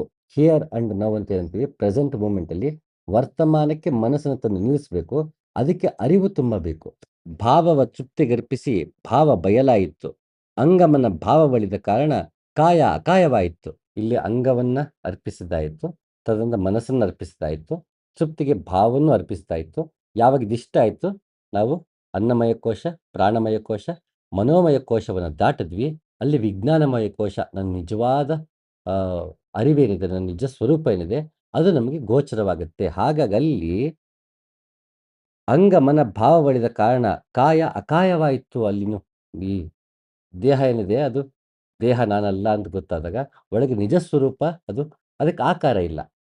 ಆತ್ಮಕ್ಕೆ ಆಕಾರ ಇಲ್ಲದ್ರಿಂದ ಅದು ಕಾಯ ಅಕಾಯವಾಯಿತು. ಸ್ಥೂಲ ಶರೀರದಿಂದ ಸೂಕ್ಷ್ಮಕ್ಕೆ ಕಾರಣಕ್ಕೆ ಬಂದು ನಿಜ ಸ್ವರೂಪದಲ್ಲಿ ಆಕೆ ನೆಲೆ ನಿಲ್ಲೋಕೆ ಸಾಧ್ಯವಾಯಿತು. ಅದಕ್ಕೆ ದೇಹಾಭಿಮಾನ ಅಂದರೆ ಈ ದೇಹ ನಾನು ಅಲ್ಲ, ನನ್ನದು ಅಲ್ಲ, ಈ ಮನಸ್ಸು ಕೂಡ ನಾನು ಅಲ್ಲ, ನನ್ನದು ಅಲ್ಲ ಅಂತ ಗೊತ್ತಾದಾಗ ನನ್ನ ಭಾವೋದ್ವೇಗಗಳು, ಅರಿಷಡ್ ವರ್ಗ ಅಂತ ಹೇಳ್ತೀವಿ, ಕಾಮ, ಕ್ರೋಧ, ಮೋಹ, ಮದ, ಮಾತ್ಸರ್ಯ ಅಂತ, ಲೋಭ, ಇವುಗಳು ನಾವು ಭಾವವನ್ನು ಅರ್ಪಿಸಿದ್ವಿ. ಆಗ ನನ್ನ ನಿಜ ಸ್ವರೂಪ ನನಗೆ ಅರಿವಾಕ್ಕೆ ಶುರುವಾಯಿತು. ಹಾಗಿಲ್ಲಿ ಕಾಯ ಅಕಾಯವಾಯಿತು. ಎನ್ನ ಕಾಯದ ಭೋಗವ ಲಿಂಗವೇ ಭೋಗಿಸುವನಾಗಿ ಶರಣಸತಿ ಲಿಂಗಪತಿಯಾದೆನು. ಇದು ಕಾರಣ ಚನ್ನ ಮಲ್ಲಿಕಾರ್ಜುನನೆಂಬ ಗಂಡನ ಒಳಹೊಕ್ಕು ಬೆರೆಸಿದನು. ಏನಿದು ಎನ್ನ ಕಾಯದ ಭೋಗವ ಲಿಂಗವೇ ಭೋಗಿಸುವಾಗಿ ಅಂತ ಅಂದ್ಬಿಟ್ಟಲ್ಲ. ಅಲ್ಲಿ ಅದೇನದು ಯಾವ ಭೋಗ? ನಾವು ಸಂಸಾರಿಗಳ ಅಲ್ವಾ? ನಾವು ದಿನನಿತ್ಯದಲ್ಲಿ ವಸ್ತು, ವಿಷಯ ಮತ್ತು ವ್ಯಕ್ತಿ ಇವುಗಳನ್ನ ನಾವು ಭೋಗಿಸ್ತಾ ಇರ್ತೀವಿ, ಸ್ವೀಕರಿಸ್ತಾ ಇರ್ತೀವಿ. ಮನಸ್ಸು ಮತ್ತು ಬುದ್ಧಿಗೆ, ಅಹಂಕಾರಕ್ಕೆ ಫೀಡ್ ಮಾಡ್ತಾ ಇರ್ತೀವಿ. ಇದನ್ನ ಅವಷ್ಟು ನಾನೇ ಅನ್ಕೊಂಡಾಗ ನಾನೇ ಕನ್ಸ್ಯೂಮ್ ಮಾಡ್ತಿದ್ದೀನಿ ಅಂತ ಅನ್ಕೊಂಡು ಕೆಲವೊಮ್ಮೆ ಖುಷಿ ಪಡ್ತೀವಿ, ಕೆಲವೊಂದ್ಸಲಿ ದುಃಖ ಪಡ್ತೀವಿ. ಆದರೆ ಈಕೆ ಅದಷ್ಟನ್ನು ಕೊನೆಗೆ ಅರ್ಪಿಸೋದು ಯಾಕೆ? ಅಕ್ಕ ಮಹಾದೇವಿ ಆಗಲಿ, ಮತ್ತೊಬ್ಬರು ಯಾರೇ ಆಗಲಿ, ಅವರು ಸಂಸಾರವನ್ನು ತಾವು ತೊರೆದಿದ್ದರು, ಸಂಸಾರ ಇವರನ್ನ ತೊರೆದಿಲ್ಲ. ಅಲ್ಲಮ ಪ್ರಭುವನ್ನಾಗಲಿ, ಅಕ್ಕ ಮಹಾದೇವಿ ಆಗಲಿ, ಯಾರನ್ನೇ ಆಗಲಿ, ಅವ್ರು ಎಲ್ಲೇ ಹೋದ ಜನ ಹಿಂದಿಂದ ಬಂದಿದ್ದಾರೆ. ಅಕ್ಕ ಮಹಾದೇವಿ ನಡ್ಕೊಂಡು ಚನ್ನಮಲ್ಲಿಕಾರ್ಜುನ ಅಂತ ಎಲ್ಲೆಲ್ಲ ನಾಡೆಲ್ಲ ಅಲೆದಾಡಿದ್ರು. ಆಕೆ ಯಾರನ್ನು ತಾನು ಗುಂಪಾಗಿ ಕರೆಯಲಿಲ್ಲ, ಬನ್ನಿ ನನ್ನ ಜೊತೆಗೆ ಎಲ್ಲ ಹೋಗೋಣ ಅಂತ ಕರೀಲಿಲ್ಲ.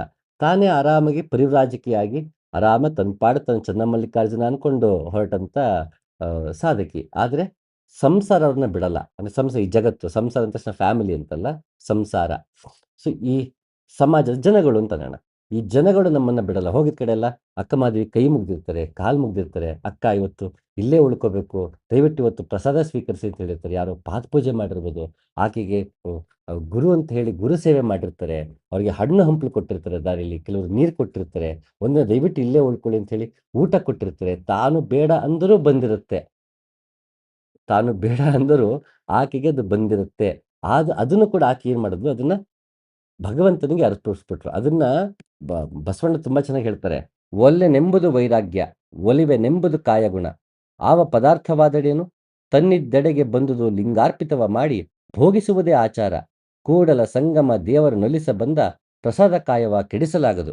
ಅಕ್ಕ ಮಹಾದೇವಿ ಹೇಗಿದ್ರು ಅಂತ ನಾವು ತಿಳ್ಕೋಬೇಕು ಅಂತಂದ್ರೆ ದಿನನಿತ್ಯದಲ್ಲಿ ನಮಗೆ ಬಸವಣ್ಣನ ವಚನ ತುಂಬಾ ಸಹಾಯವಾಗುತ್ತೆ. ಒಲ್ಲೆ ಎನ್ನುವುದು ವೈರಾಗ್ಯ, ಬೇಕು ಅನ್ನೋದು ಕಾಯಗುಣ. ಈ ಕಾಯಗುಣ ಪ್ರಕೃತಿ ಸಹಜವಾದ ನಮ್ಮ ಗುಣ ಏನಿದೆ, ಬೇಕು ಅನ್ನೋದು ನಮ್ಮ ಪ್ರಕೃತಿ ಸಹಜವಾದ ಗುಣ. ದೇಹ ನೀರನ್ನು ಬೇಕು ಅಂತ ಕೇಳುತ್ತೆ, ಆಹಾರ ಬೇಕು ಅಂತ ಕೇಳುತ್ತೆ, ಮಲ್ಕೊಳ್ಳೋವಾಗ ಒಂದು ಸುರಕ್ಷಿತವಾದ ಜಾಗವನ್ನು ಕೇಳುತ್ತೆ, ಹಿತವಾದ ಚಳಿಗಾಲದಲ್ಲಿ ಹಿತವಾದ ಒಂದು ಬೆಚ್ಚಗಿರುವಂಥ ಒಂದು ಜಾಗವನ್ನು ಕೇಳುತ್ತೆ, ಸೆಕೆಗಾಲದಲ್ಲಿ ತಣ್ಣಗಿರುವಂಥ ಜಾಗವನ್ನು ಕೇಳುತ್ತೆ, ಮಳೆ ಬಂದಾಗ ಸೂರನ್ನ ಕೇಳುತ್ತೆ. ಇದು ಕಾಯಗುಣ. ಇದು ನಮಗೆ ಕೆಲವೊಂದು ಬೇಕು ಬೇಕು ಅನ್ನೋದು ಇದ್ದೇ ಇರುತ್ತೆ. ಒಲ್ಲೆ ಎನ್ನುವುದು ವೈರಾಗ್ಯ. ಅಯ್ಯೋ ನಂಗೆ ಅದು ಬೇಡಪ್ಪ, ನನಗೆ ಸಿರಿವಂತಿಕೆ ಬೇಡ, ಮತ್ತೊಂದು ಬೇಡ, ನನಗೆ ದೊಡ್ಡ ಅರಮನೆ ಬೇಡ, ಆದರೆ ಉಳ್ಕೊಳ್ಳೋಕೆ ಒಂದು ಗುಡಿಸಲೇ ಬೇಕೇ ಬೇಕು, ನನಗೆ ಅಂಥ ಮೃಷ್ಟಾನ್ನ ಭೋಜನ ಬೇಡ, ಆದರೆ ದೇಹ ಸದೃಢವಾಗಿರೋದಕ್ಕೆ ಆಹಾರ ಬೇಕೇ ಬೇಕು. ಒಲ್ಲೆ ಎನ್ನುವುದು ವೈರಾಗ್ಯ, ಬೇಕು ಅನ್ನೋದು ಕಾಯಗುಣ. ಇವೆರಡನ್ನೂ ಕೂಡ ನಾವು ಸಮತೋಲನ ಮಾಡಿಕೊಂಡು ಬದುಕಿದಾಗ ತಾನಾಗೆ ಬಂದದ್ದನ್ನ ಸ್ವೀಕರಿಸಿ, ಅದನ್ನು ಕೂಡ ನಾನಲ್ಲಪ್ಪ ಇದು ಕೂಡ ಭಗವಂತನಿಗೆ ಅರ್ಪಿತ. ಕೃಷ್ಣಾರ್ಪಣಮಸ್ತು ಇದಂ ನಮಃ ಅಂತ ಏನ್ ಹೇಳ್ತೀವಿ, ಹಾಗೆ ಅದನ್ನೂ ಭಗವಂತನಿಗೆ ಅರ್ಪಿಸ್ತಾ ಹೋಗ್ಬಿಟ್ಟಾಗ ಅವನಿಗೆ ಯಾವುದೇ ರೀತಿಯ ಕರ್ಮ ಫಲಗಳು ಅಂಟುವುದಿಲ್ಲ. ಆತನಿಗೆ ತಾನಾಗಿ ಏನೇ ಬಂದರೂ ಕೂಡ ಇದು ಭಗವಂತನಿಗೆ ಅರ್ಪಿತ ಅಂತ ಆ ಆ ಹಂತದಲ್ಲೂ ನಿರ್ವಿಕಲ್ಪವಾಗಿ ಇದ್ದು, ನಿರ್ವಿಕಲ್ಪ ಸಮಾಧಿಯಲ್ಲಿದ್ದು ಎಲ್ಲವೂ ಭಗವಂತನದೇ, ಇದು ಭಗವಂತನಿಗೆ ಅರ್ಪಣೆ. ಜೀವನವದೊಂದು ಪರಮೈಶ್ವರ್ಯ ಬ್ರಹ್ಮನದು, ಸೇವೆಯೆನದು ಊರ್ಜಿತಂಗೊಳಿಸುವಲೆಲ್ಲೆಸಗ. ಈವರಾರ್ ಕೊಳುವರಾರ್ ಎಲ್ಲರೂ ಒಂದಾಗಿರಲು ನೈವೇದ್ಯ ಭಾಗಿನಿ ಮಂಕುತಿಮ್ಮ ಅಂತ ಗುಂಡಪ್ಪ ಅಂತಾರೆ. ಈಶಾವಾಸ್ಯಮಿದಗಂ ಸರ್ವಂ ಯತ್ಕಿಂತ ಜಗತ್ಯಾಂ ಜಗತ್ ಅಂತ ಈಶೋಪನಿಷತ್ತಿನವರೆಗೆ ಜೀವನವದೊಂದು ಪರಮೈಶ್ವರ್ಯ ಬ್ರಹ್ಮನದು. ಅದು ಇದೆಲ್ಲ ಪೂರ್ತಿ ಕೊನೆಗೆ ಜಗತ್ಪೂರ್ತಿ ಅದು ಅವನೊಬ್ಬಂದಪ್ಪ, ನಮ್ದಲ್ಲ, ಇದೆಲ್ಲ ಅವಂದು. ಸೇವೆಗೆನ್ನೋದು ಊರ್ಜಿತಂಗೊಳಿಸುವಲೆಲ್ಲೆಸಗ, ಅದು ಬರೀ ಇದು ನನ್ನ ಕೆಲಸ ಬರೀ ಸೇವೆ ಮಾಡೋದಷ್ಟೇ. ಈವರಾರ್ ಕೊಳುವರಾರ್ ಎಲ್ಲರೂ ಒಂದಾಗಿರಲು, ಇಲ್ಲಿ ಕೊಡೋನು ಅವನೇ, ತಗೊಳ್ಳೋದು ಅವನೇ, ಇದೆಲ್ಲ ಒಬ್ಬಂದನೇ. ಇಲ್ಲಿ ನೀನು ನೈವೇದ್ಯ ಭಾಗಿನಿ ಮಂಕುತಿಮ್ಮ, ಇಲ್ಲಿ ನೀನು ಬರೀ ನೆಪ ಮಾತ್ರ ಅಷ್ಟೇ. ಒಂದನ್ನ ಪಡಿತಿದ್ಯಾ ಅಂದ್ರೂ ಅದು ನೆಪ ಆಗಿದ್ಯಾ, ಒಬ್ಬಂಗೆ ಕೊಡ್ತೀಯ ಅದು ನೆಪ ಆಗಿದ್ಯಾ. ನೈವೇದ್ಯ ಭಾಗಿನಿ ಮಂಕುತಿಮ್ಮ ಅಂತ ಸರ್ವಜ್ಞ ಚೆನ್ನಾಗಿ ಹೇಳ್ತಾರೆ. ಕೊಟ್ಟು ಕುದಿಯಲು ಬೇಡ, ಕೊಟ್ಟಾಡಿಕೊಳ್ಳಬೇಡ, ಕೊಟ್ಟು ನಾನು ಕೆಟ್ಟನನ್ನ ಬೇಡ, ಶಿವನಲ್ಲಿ ಕಟ್ಟಿಹುದು ಬುತ್ತಿ ಸರ್ವಜ್ಞ ಅಂತ. ನೀನು ಕೊಟ್ಟೆ ಅಂತ ಕೊರಗಬೇಡಪ್ಪ, ಕೊಡಕ್ಕಾಗಿಲ್ಲ ಅಂತ ಮರಗಕ್ಕೆ ಹೋಗ್ಬೇಡ, ಕೊಟ್ಬಿಟ್ಟು ನಾ ಹಾಳಾದೆ ಅಂತ ಅನ್ಕೊಳಕ್ ಹೋಗ್ಬೇಡ, ಶಿವನಲ್ಲಿ ಕಟ್ಟಿಹುದು ಬುತ್ತಿ ಸರ್ವಜ್ಞ, ಅದೆಲ್ಲ ಅವಂದದು ನಮ್ದಲ್ಲ ಇದು ಅಂತ ಸರ್ವಜ್ಞ ಕೂಡ ಹೇಳ್ತಾರೆ. ಆ ರೀತಿಯಲ್ಲಿ ಬದುಕುವುದು ನಮ್ಗೆ ಒಲ್ಲೆ ಎನ್ನುವ ವೈರಾಗ್ಯವೂ ಬೇಡ, ಬೇಕು ಅನ್ನೋ ಕಾಯಗುಣವೂ ಬೇಡ. ಯಾವುದು ತಾನಾಗೆ ಬರುತ್ತೋ ಅದು ಭಗವಂತನಿಗೆ ಅರ್ಪಿತ, ಇದು ಭಗವಂತ ನೀಡಿದ್ದು ಅಂತ ಆ ಸಂತೃಪ್ತಿಯಲ್ಲಿ ಬದುಕಿದಾಗ ನಾನು ಯಾವುದನ್ನೂ ಭೋಗಿಸುತ್ತಿಲ್ಲ, I am not the doer, ನಾನು ಕರ್ತ ಅಲ್ಲ, ಇದೆಲ್ಲ ಭಗವಂತನೇ ಮಾಡಿಸಿದ್ದನೋ ಶರಣಾಗತಿ ಬಂದಾಗ ನಾವು ಒಳಹೊಕ್ಕೋದಕ್ಕೆ ಸುಲಭ ಆಗತ್ತೆ. ಅಂದ್ರೆ ಭಗವಂತನ ಸಾಕ್ಷಾತ್ಕಾರಕ್ಕೆ, ಆತ್ಮ ಸಾಕ್ಷಾತ್ಕಾರಕ್ಕೆ ಅಥವಾ ಶೂನ್ಯ ಸಂಪಾದನೆ ಅದು ಏನ್ ಬೇಕಾದ್ರೂ ಕರೆಯೋಣ, ಅದು ಆಗಬೇಕು ಅಂತಂದ್ರೆ ನಮಗೆ ಆ ರೀತಿಯ ಶರಣಾಗತಿ ಬರಬೇಕು. ಕಂಗಳು ತುಂಬಿದ ಬಳಿಕ ನೋಡಲಿಲ್ಲ, ಕಿವಿಗಳು ತುಂಬಿದ ಬಳಿಕ ಕೇಳಲಿಲ್ಲ, ಕೈಗಳು ತುಂಬಿದ ಬಳಿಕ ಪೂಜಿಸಲಿಲ್ಲ, ಮನ ತುಂಬಿದ ಬಳಿಕ ನೆನೆಯಲಿಲ್ಲ, ಮಹಂತ ಕೂಡಲ ಸಂಗಮ ದೇವನ. ಇಲ್ಲಿ ತುಂಬಿದ ಅಂತ ಆ ಸಂತೃಪ್ತಿ ಇದೆ. ಕಂಗಳು ತುಂಬಿದಾಗ ಅಲ್ಲಿ ಒಳಗೆ ಜ್ಯೋತಿಯನ್ನೇ ನೋಡಾಯ್ತು, ಇದೆಲ್ಲವನ್ನು ಅದು ನೋಡ್ಬೇಕು ಇದು ನೋಡ್ಬೇಕಂತ ಆಸೆನೇ ಇಲ್ಲ, ಮತ್ತಿನ್ನೇನು ನೋಡ್ಬೇಕಂತ ಅನ್ನಿಸ್ತಾ ಇಲ್ಲ. ಆ ಅಂಗೈಯಲ್ಲಿ ಈ ಇಷ್ಟಲಿಂಗವನ್ನ ಹಿಡಿದಾಯ್ತು. ಇಷ್ಟಲಿಂಗವನ್ನ ಹಿಡಿದು ಅಲ್ಲಿಂದ ಪ್ರಾಣಲಿಂಗಕ್ಕೆ ಹೋಗಿ ಜ್ಯೋತಿರ್ಲಿಂಗಕ್ಕೆ ಸೇರಿದಾದ್ಮೇಲೆ ಮತ್ತಿನ್ನು ಭಗವಂತನ ಇನ್ ಸೇರೋದಕ್ಕೆ ಇನ್ನೇನು ಉಳಿದಿಲ್ಲಪ್ಪ, ಎಲ್ಲದರಲ್ಲೂ ಸಂತೃಪ್ತಿ. ಆ ಸಂತೃಪ್ತಿ ಇದ್ದಾಗ ಎಲ್ಲವೂ ಅವನಿಗೆ ಅರ್ಪಿತವಾಗ್ತಾ ಹೋಗ್ಬಿಡುತ್ತೆ. ಯಾವಾಗ ಅದು ಸಾಧ್ಯವಾಗತ್ತೆ, ನಾವು ಸತ್ಯಾಹಾರ ಧಾರಣ ಆಯ್ತು, ಧ್ಯಾನಕ್ಕೆ ಬರ್ತೀವಿ. ಧ್ಯಾನದಲ್ಲಿ ಪ್ರಾಣಲಿಂಗದ ಸಹಾಯದಿಂದ ಪ್ರಾಣಮಯ ಕೋಶದಿಂದ ನಾವು ಅನ್ನಮಯ ಕೋಶ ಮನೋಮಯ ಕೋಶ ನಾನಲ್ಲ ಅಂತ ಅರ್ಥ ಆಗಿ ಪ್ರಾಣಮಯ ಕೋಶದ ಸಹಾಯದಿಂದ ನಮ್ಮ ಪಂಚಪ್ರಾಣ ಅಂತ ಏನು ಹೇಳ್ತೀವಿ, ಪ್ರಾಣ ಅಪಾನ ವ್ಯಾನ ಉದಾನ ಸಮಾನ ಅಂತ ನಮಗೆ ಈ ವ್ಯಾನಕ್ಕೆ ಹೋಗುವುದು. ಆ ವ್ಯಾನದ ಸಹಾಯದಲ್ಲಿ ಹೋಗಿ ಅದನ್ನ ಕದಳಿವನ ಅಂತ ಅಕ್ಕಮಾದೇವಿ ಹೇಳ್ತಾರೆ. ಕದಳಿವನ ತುಂಬಾ ಸೊಗಸಾಗಿದೆ. ಅದು ನಮ್ಮ ಒಳಗಿರುವ ಸುಷುಮ್ನ ನಾಡಿ ಮತ್ತೆ ವ್ಯಾನ ಇದೆಯಲ್ಲ, ವ್ಯಾನದ ಸಹಾಯದಿಂದ ನಾವು ಸುಷುಮ್ನ ನಾಡಿಗೆ ಹೋಗುವುದು. ಆ ಸುಷುಮ್ನ ನಾಡಿಗೆ ಹೋದಾಗ ಕದಳಿವನ ಸೇರ್ತೀವಿ. ಆ ಕದಳಿವನದಲ್ಲಿ ಎಲ್ಲವೂ ಹೀಗೆ ಹೋ ಬಾಳೆಹಣ್ಣು ಹೀಗೆ ಅಧೋಮುಖವಾಗಿ ಈ ಕಡೆಗಿದೆ. ಹಾಗಾಗಿ ಎಲ್ಲವೂ ಹೀಗೆ ಬಾಗಿದೆ. ಅಮೃತವು ಇಲ್ಲಿಂದ ನಮಗೆ ಸೋರ್ತಾ ಇದೆ. ಹಾಗಾಗಿ ಇದೆ ಕದಳಿವನ. ಮೂಲಾಧಾರದ ಸಹಸ್ರಾರದವರೆಗೂ ಇದು ನಮಗೆ ಕದಳಿವನ. ಇಲ್ಲಿ ನಮಗೆ ಫಲ ಕೊಡ್ತಾ ಇದೆ. ಬಾಳೆ ಇದು ನಮಗಿಲ್ಲಿ ಫಲ ಕೊಡ್ತಾ ಇದೆ. ಇಲ್ಲಿ ಒಳಹೊಕ್ಕಿ ವ್ಯಾನದೊಳಗಿಂದ ಹೋಗಿ ಸುಷುಮ್ನಾಗೆ ತಲುಪುವುದು. ಅಲ್ಲಿ ಹೋಗಿ ಶರಣಸತಿಯಾಗಿ ಲಿಂಗಪತಿಯಾಗಿ ಅಲ್ಲಿ ಚನ್ನಮಲ್ಲಿಕಾರ್ಜುನನ ಆಕೆ ಸೇರಿದ್ರು ಅಂತ ಅಕ್ಕಮಹಾದೇವಿ ಅನ್ನಮಯ ಕೋಶದಿಂದ ಆನಂದಮಯ ಕೋಶಕ್ಕೆ ಯಾವ ರೀತಿ ಇದು ಪಯಣ ಇದೆ. ಇಲ್ಲಿ ದೇಹಾಭಿಮಾನ ಮತ್ತೆ ಮನಸ್ಸನ್ನ ನಾನೆಂದು ಅಂದುಕೊಳ್ಳೋದು, ಅಹಂಕಾರವನ್ನು ಮೀರೋದು, ಶರಣಾಗತಿ, ಈ ರೀತಿಯ ವಿವೇಕ, ವೈರಾಗ್ಯ, ಷಟ್ ಸಂಪತ್ತು, ಮುಕ್ಷವತ್ವವನ್ನು ಪಾಲಿಸಿ ನಮಗೆ ತೋರಿಸಿಕೊಟ್ಟು ಮೋಕ್ಷವನ್ನ ಪಡೆದ ಅಕ್ಕಮಹಾದೇವಿಗೆ ಶರಣಾರ್ಥಿ.